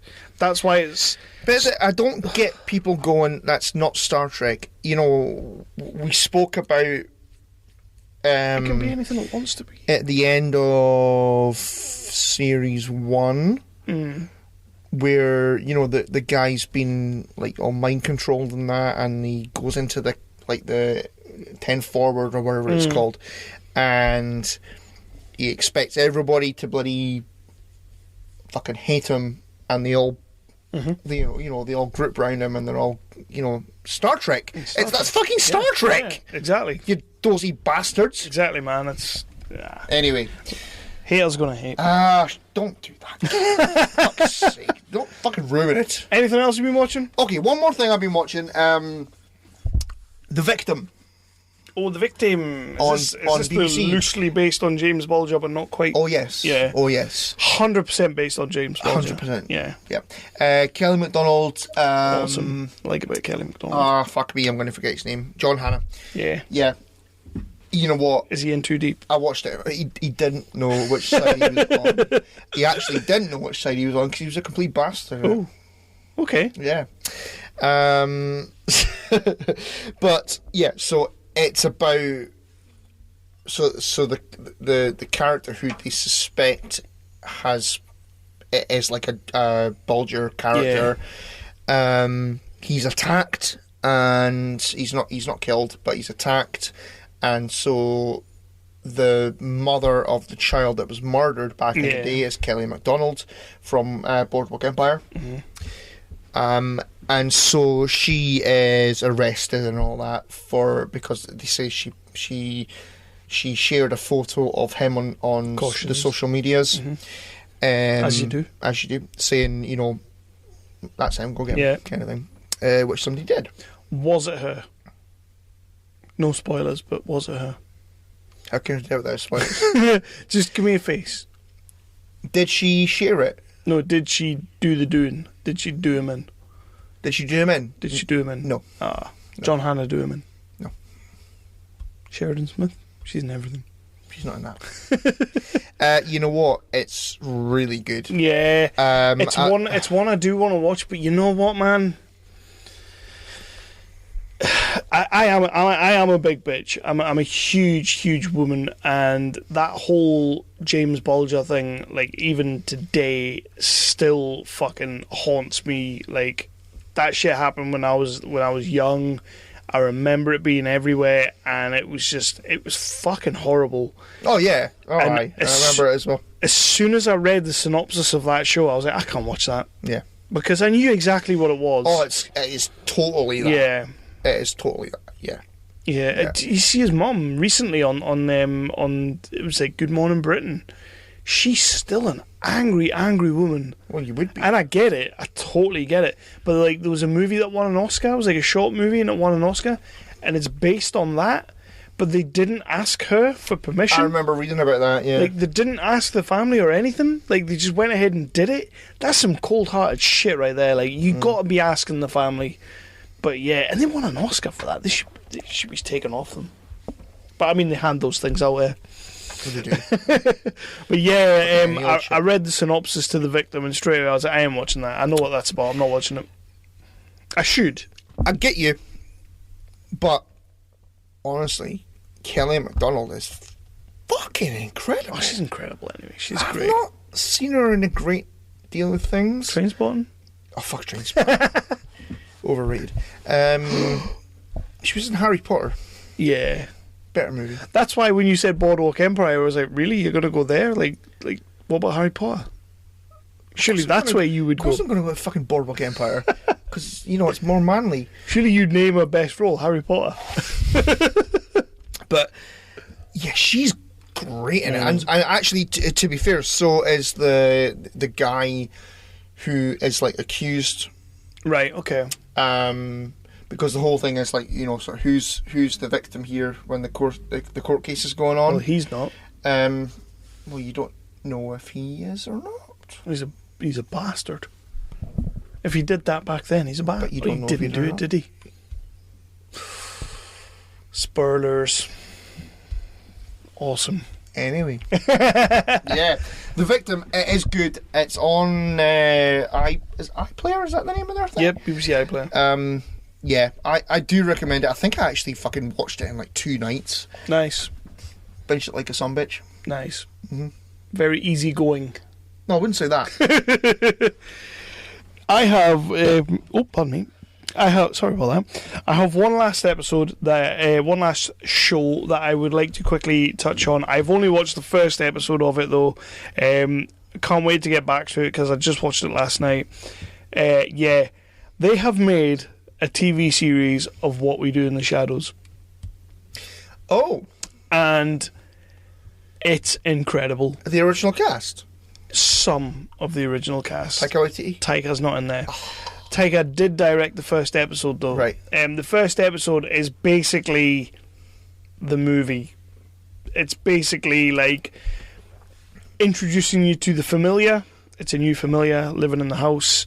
Introducing you to the vampires. Kavan, what's his name? You know, the one that was sort of like a rock guy. He's in it. They've got the guy from the IT crowd. The boss. The boss from the IT crowd. Who I actually thought was the guy. He's in there. Yeah. Matt something. It's Matt something. He's in there. Matt Berry. Matt Berry, yes. Matt Berry, he's in there. They've got a new roommate who is a lady. She is phenomenal. Like, in the first episode, I just fell in love with her. She's so good.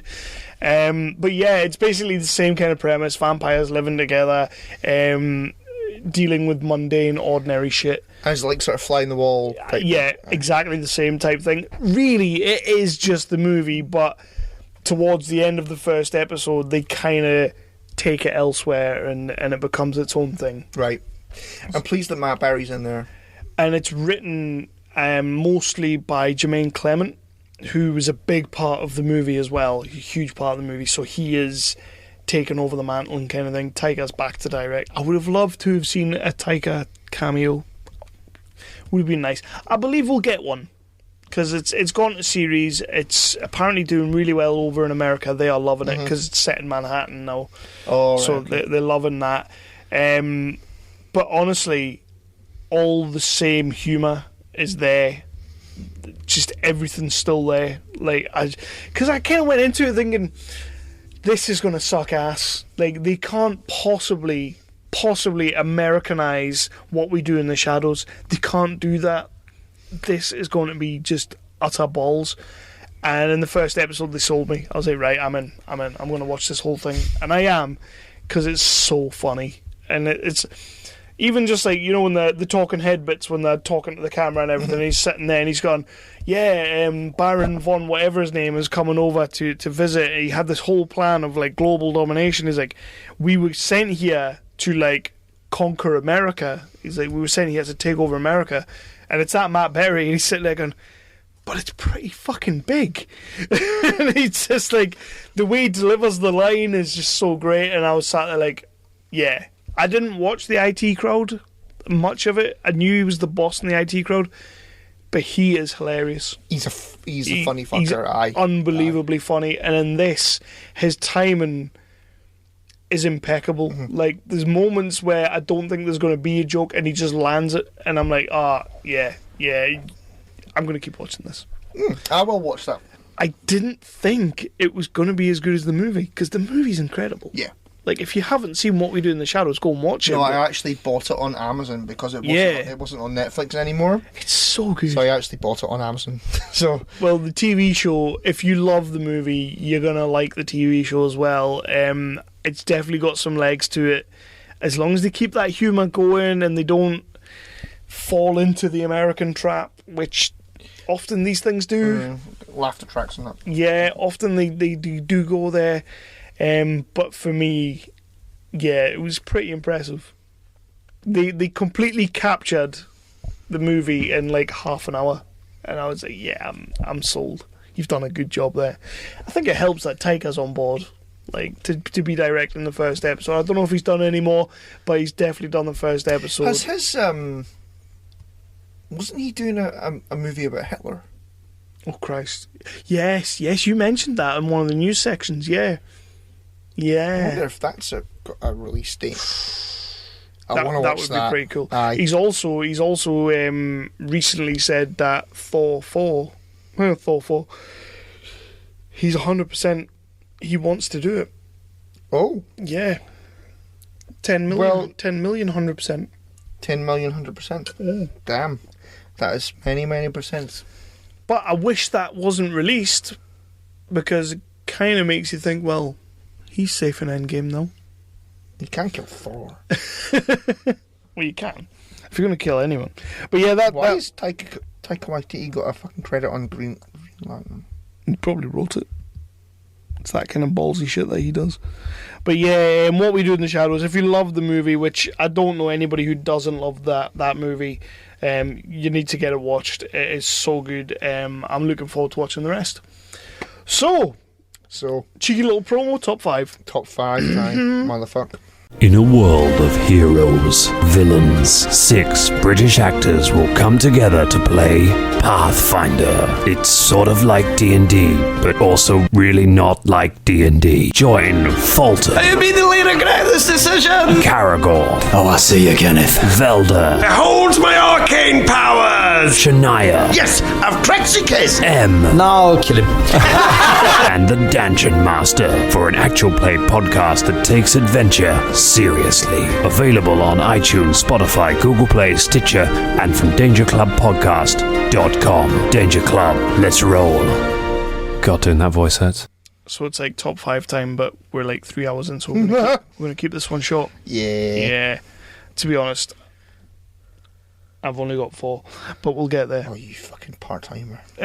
What can I say, man? I'm like, yeah, man. So this top 5 is top 5 Avenger cast movies. We're kind of going with the core Avengers, the OG Avengers. We dropped Robert Downey Jr. obviously because we had our section earlier about his best movies, but you wanted to put a wild card in there. So did you do that? I did.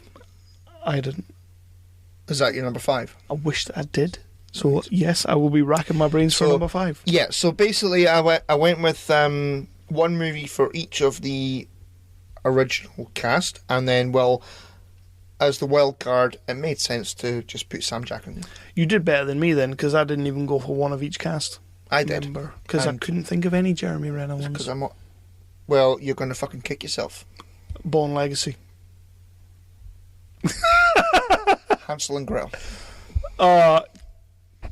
You've not taken this serious. That wasn't an official pick. Better not be. So yeah, top 5 Avengers cast movie. So we're talking about the OG Avengers. Chris Evans.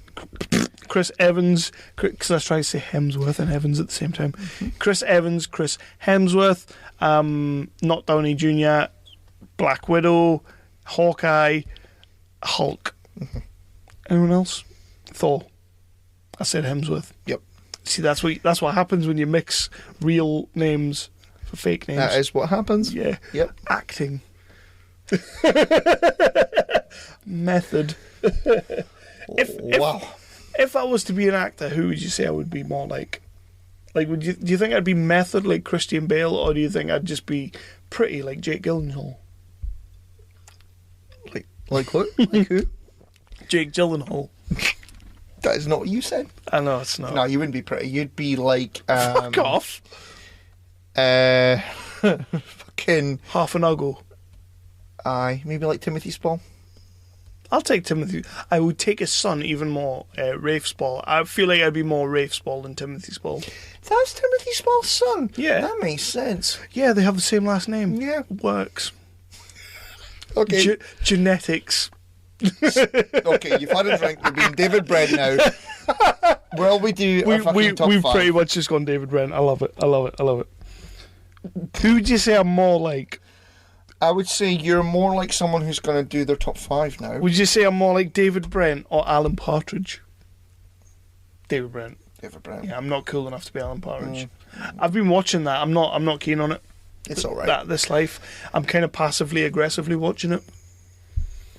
It was okay.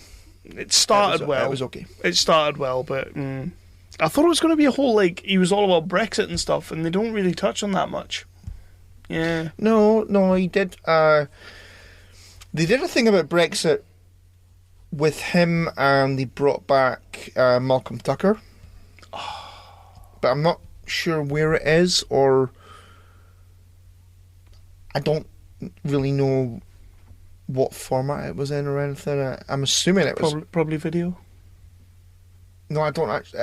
I don't know, like, where it actually was. If they actually acted it out, or if it was just some shit in the written word. Like a poem. Like a what? Like a Robbie Burns poem. A poem. That's how you Scotchies say it. I'm trying to elocute to you. Say it again. Top 5 time. So poem. A poem. Worm.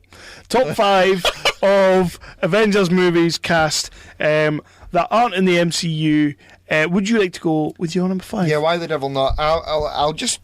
Yeah. I'm just going to rattle them off one by one. Yeah. No, don't do that. Take away the suspense. Well, I'm going to... Yeah, okay, fuck it, why not? Right, okay, so my number 5, I'm going to go Sam Jack. Nice. And I am going to go The Negotiator. I love that movie. Yeah. I was just thinking about that movie the other day. Somebody was asking me about good Kevin Spacey movies. And that was one of the ones that came to my head straight away. I love that movie. Twisty turny as fuck. Yeah. Spacey's great in that film. This was Sam Jack, to be honest. Probably one of his better roles, which is why he chose it. Exactly. Yeah. Yep. Works. What are you going to do? So your number, not 5. My number... No, I do actually have 5. My number 5 is... I maybe cheated on a couple of mine because I was struggling. So, yeah. My number 5 is a Scarlett Johansson movie. However, if I'm completely honest with you and the listeners, and myself, I don't remember Scarlett Johansson being in this. But according to IMDb, she is. Right. It's The Prestige. Yeah, I saw that as well. Do you remember her being in that film? Do not. I love that movie, so I'm going to pick it and say it's because of her performance. It's not, because I don't remember her being in it. But I do love that movie, so my number 5 is The Prestige. And if you have a chance to put it in your top 5, you really should. Fair play. Yeah. I do not remember her being What in the that. fuck did she play in that movie? Like, I even watched the trailer, hoping she'd be in the trailer. She's not in the trailer. But she's like number 4 on the list. Right. Is that just because So of... was she like the love interest or whatever? Yeah. Maybe I say, you've got like Christian Bale, you've got Hugh Jackman, David Bowie, and then Scarlett Johansson. Like, obviously Michael Caine's way down the bottom, but I'm like sitting there like, nah, Scarlett Johansson wasn't in that film. According to IMDb, she was. Number 5, The Prestige. Well, there you go. By default. So my number 4 is also Scarlett Johansson. Are the rest of yours Scarlett Johansson? No. So this is Hitchcock, the 2012 film with Helen Mirren. Oh, right. And thingy. I was thinking about that Will Smith movie. What was that called? That was called Hitchcock as well, wasn't it? The superhero movie. Hitch. No, that was him and Kev James being suave, debonaires. No, Hitchcock was a movie, wasn't it? Hitchcock was a movie. That is what I'm talking about. Aye, the one about Hitchcock with Helen Mirren and And- Scarlett Johansson, And not Will Smith. fucking Odin. Odin Hopkins. Yeah, it's the one. Yeah, he is good, isn't he? Yep. couldn't So remember. that's a twofer. Can't remember his name. Yeah, so so Scarlett Johansson plays Janet Leigh, right? Who was in Psycho. Shower. Good lad. Shower scene. Good lad. And yeah, so the movie Hitchcock is about the making of Psycho. Right. Okay. And how it fucked with Hitchcock's mind and all that kind of thing. It's fucking good. Did it? Is that a thing? I mean, I don't. You are a big fan of Alfred Hitchcock. You've got the box set and everything of all his movies and stuff. Yeah, that means I'm a fan. Exactly. I'm not really clued into Alfred Hitchcock apart from he plays cameos in every one of his movies. That's like one of the only things I know. He's the bank. Like he's standing outside the bank in Psycho or something like that, or some shit. Like that's all I really know about Hitchcock. I'm not massive on him. That's it. That's what you know. Yeah. Wow. Yeah, he did that. Why not? Yeah. He made movies also. Yeah, movies. Yeah. Not any I've seen, but to be honest, the Vince Vaughn version was better. Oh, now you know I've had a drink. So yeah, my number 4, I cheated again. And you're going to like this one, because we said no Robert Downey Jr. movies. However, this is a Mark Ruffalo movie. Zodiac. Nice. David Fincher directing. David Fincher is one of the greatest directors of all time, to be honest.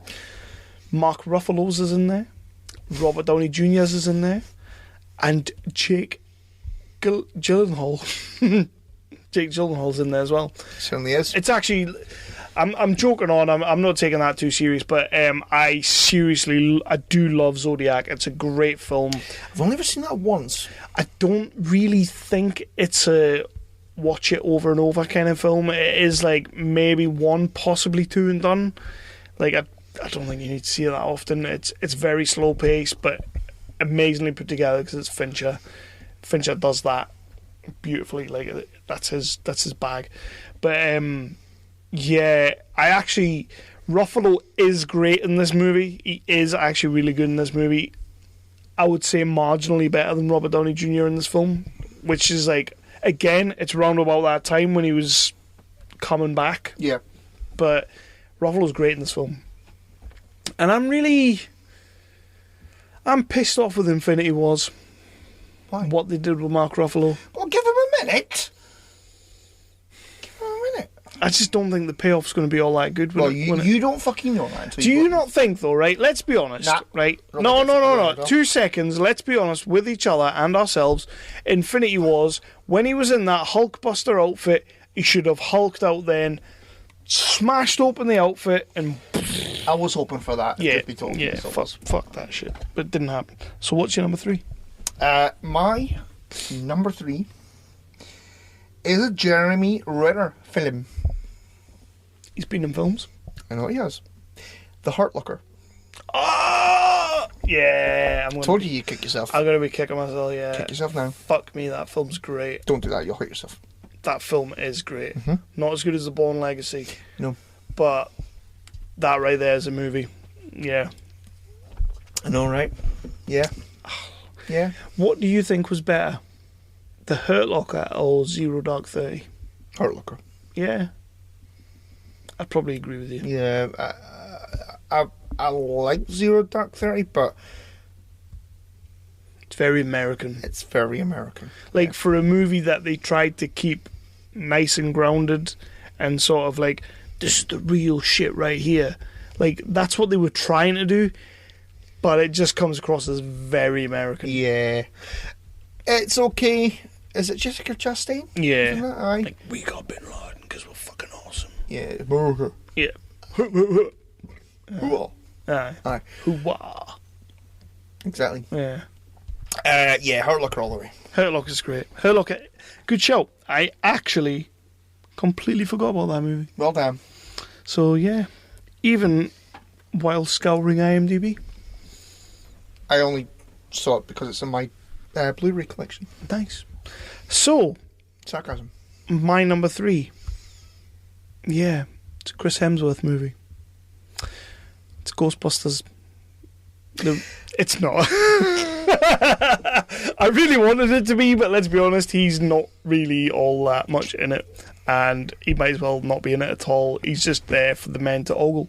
But yeah, for the men to ogle. my number 3 is actually it's a little bit of a left field one. Did you ever see the reboot of Red Dawn? The remake of Red Dawn? I did. Yeah, I did. Yes, it's that because that film was incredible. It was all right. It was okay. Yeah, I really enjoyed the original. I think it was Patrick Swayze that was in the original. I really enjoyed that film, but at the time when that movie came out, it was all about like against the Russians and stuff like that, because obviously that was the button thing right then. Like we were having problems with the Russians, but this one was like, yeah, we're going to make a movie in which Korea invade America, and at that point in time, it was like, yeah, Korea are probably going to invade America, which I think is way more like thingy than the Russians. It's like scarier than the Russians invading, to be honest, because if South Korea or North Korea come at you, you're fucked. Let's be honest. You're not. They're a bit mental.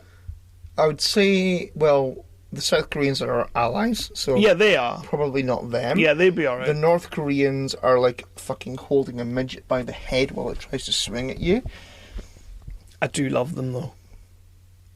But yeah, I think if the North Koreans try to invade, you'd probably be like, "Fuck off!" Nah, I'm scared of them. You're scared of them. I'm scared of them. Because you look a little bit like them.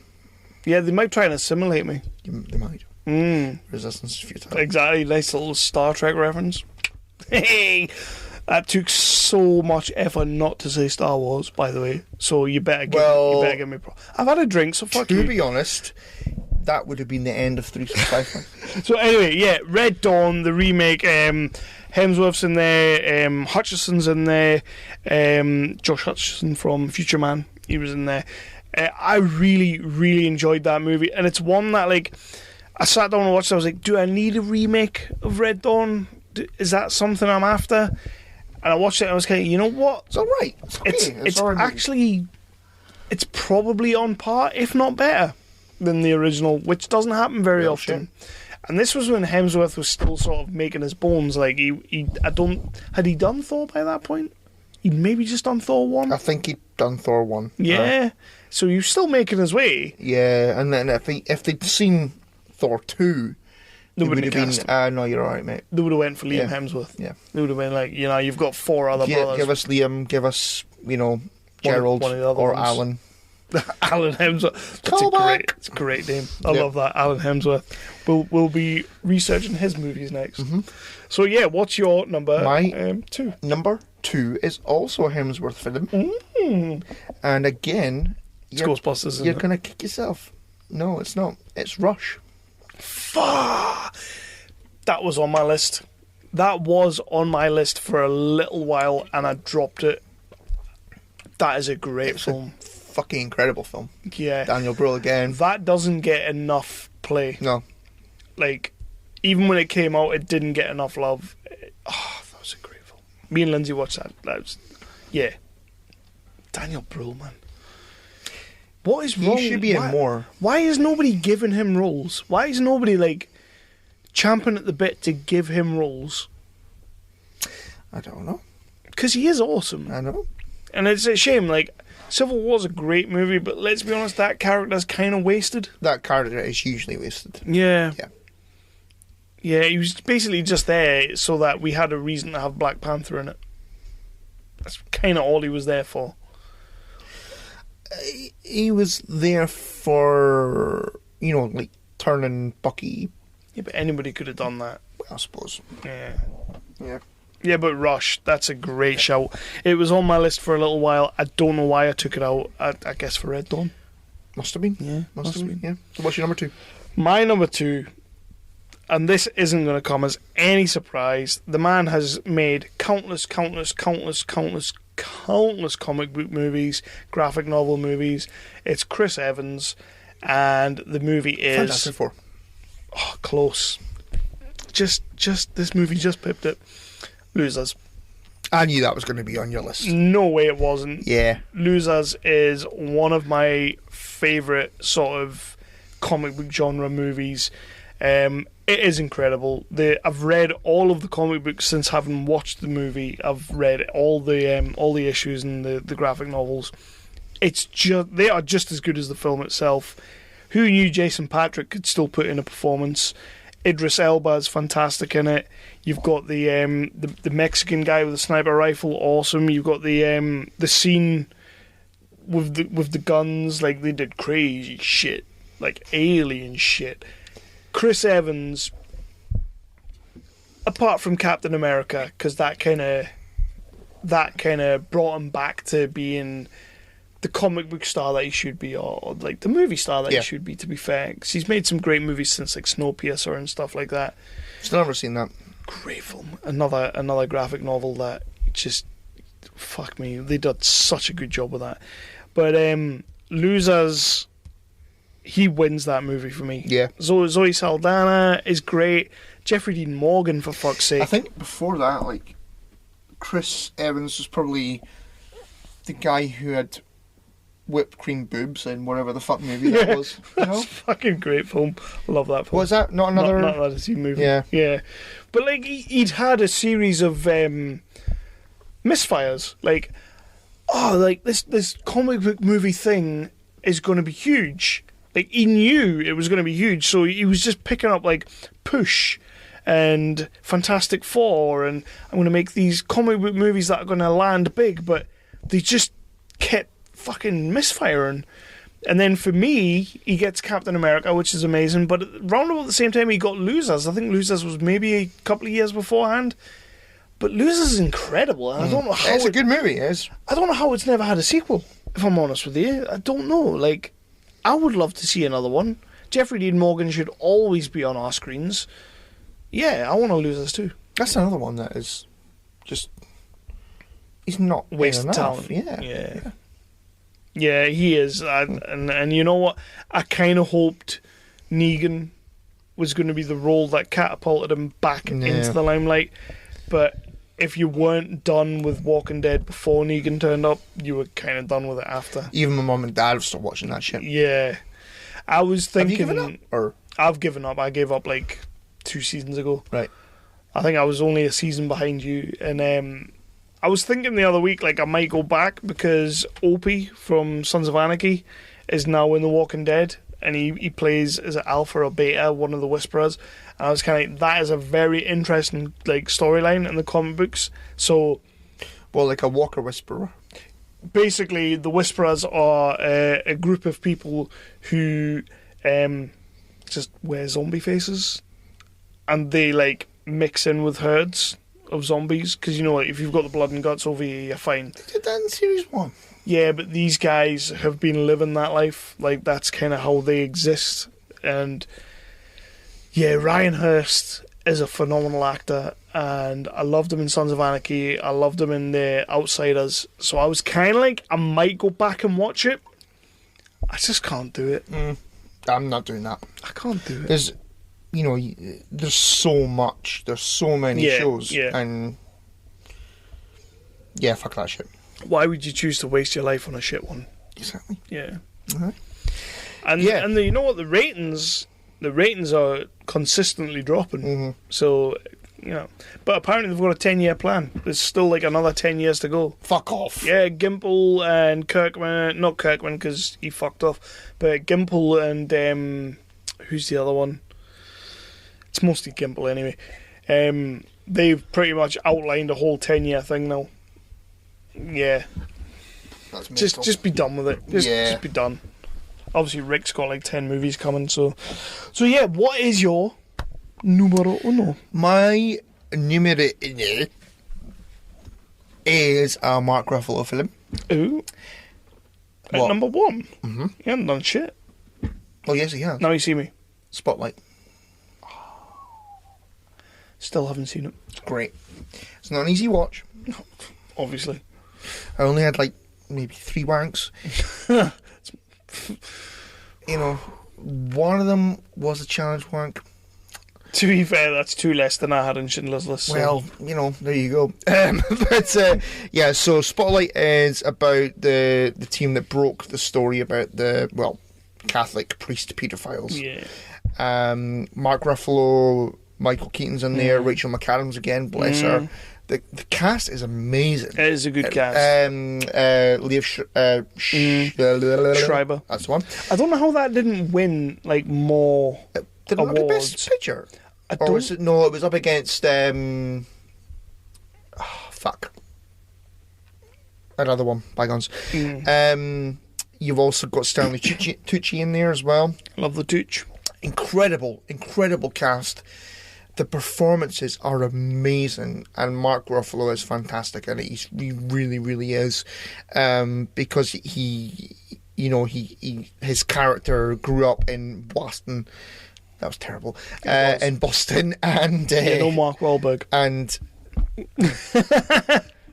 holy shit, bro! You meated. Fuck off.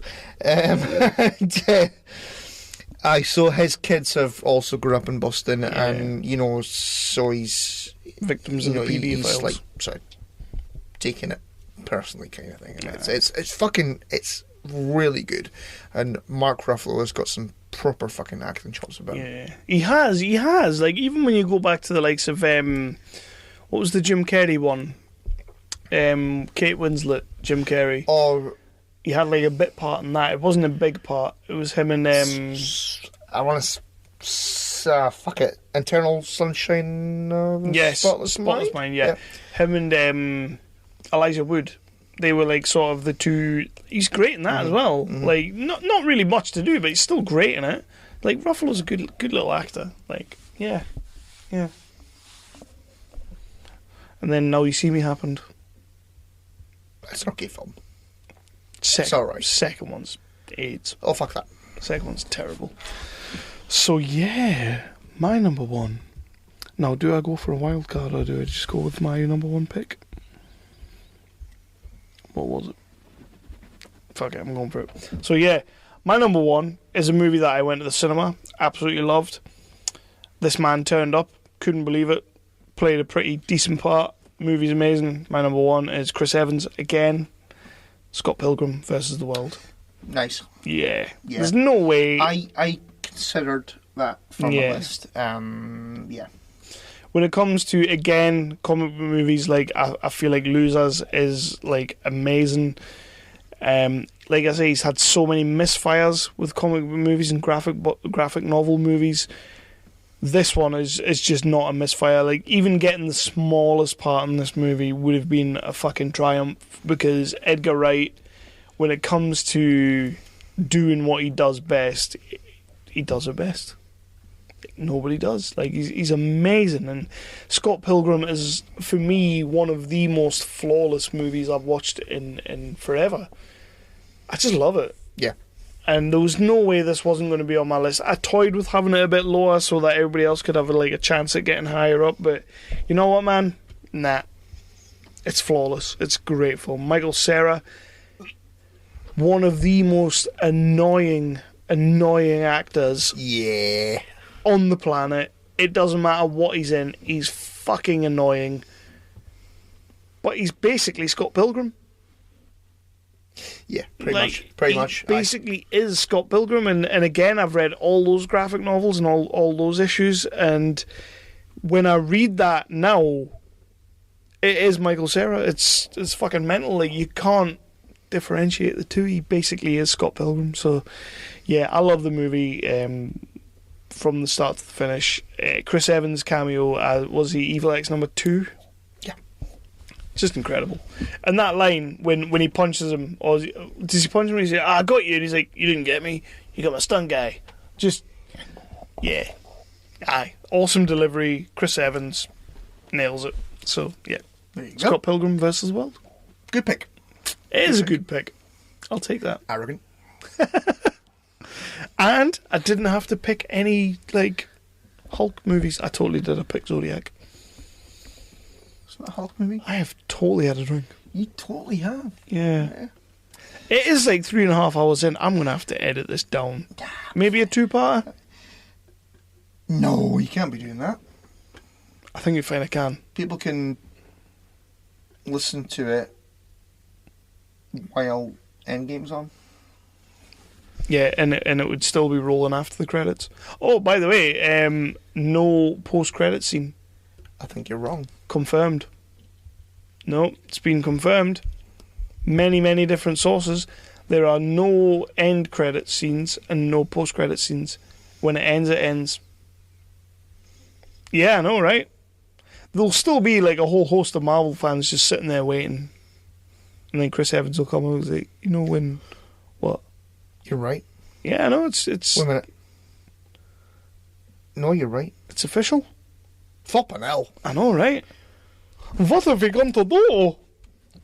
I know, I wish I didn't do that. Yeah, we'll just end it there. Yeah, so 365 is back with a brand new track. This has been our new episode. Yeah, that was pretty jam-packed. We maybe should stop the preamble at the start of the show. Can they do what now? Like the 40 minutes before we even got into the episode. That'll be fine. Chris, it is amazing to have you back on this episode, and it is amazing to chat with you and drink with you. Yes. Because pulling back the curtain, that's pretty much what we do. Yeah. What are you going to do? Wouldn't do it with anyone else, though. Good lad. Good lad. Yeah, you're pretty special. Unless Toby turned around and says, look, mate, I'll do every episode with you over Skype, and I'll be like, well, as long as I don't have to watch you shit again. I'd be okay with that. So yeah, next week's episodes, there's going to be a lot of homeless ashes. It's going to be a lot of homeless ashes interviews coming up, and then we're going to be going to see the premiere. There's going to be an extra special episode from speaking to people at the premiere. There might be some video footage coming up with some interviews. I cannot wait to see what happens there. Mark Zammit is awesome, and we are going to go. Yes, we are. Can I go now? It's bedtime. Yep. I'm getting up at like 5, so... Yeah. I am not. You are not. And Get up at 8, to be fair. you may have to send me your predictions for that Marvel thing, because I can't remember what we talked about. Fucking remember that. Maybe just tell them to listen to the episode. Listen to the episode. Bye.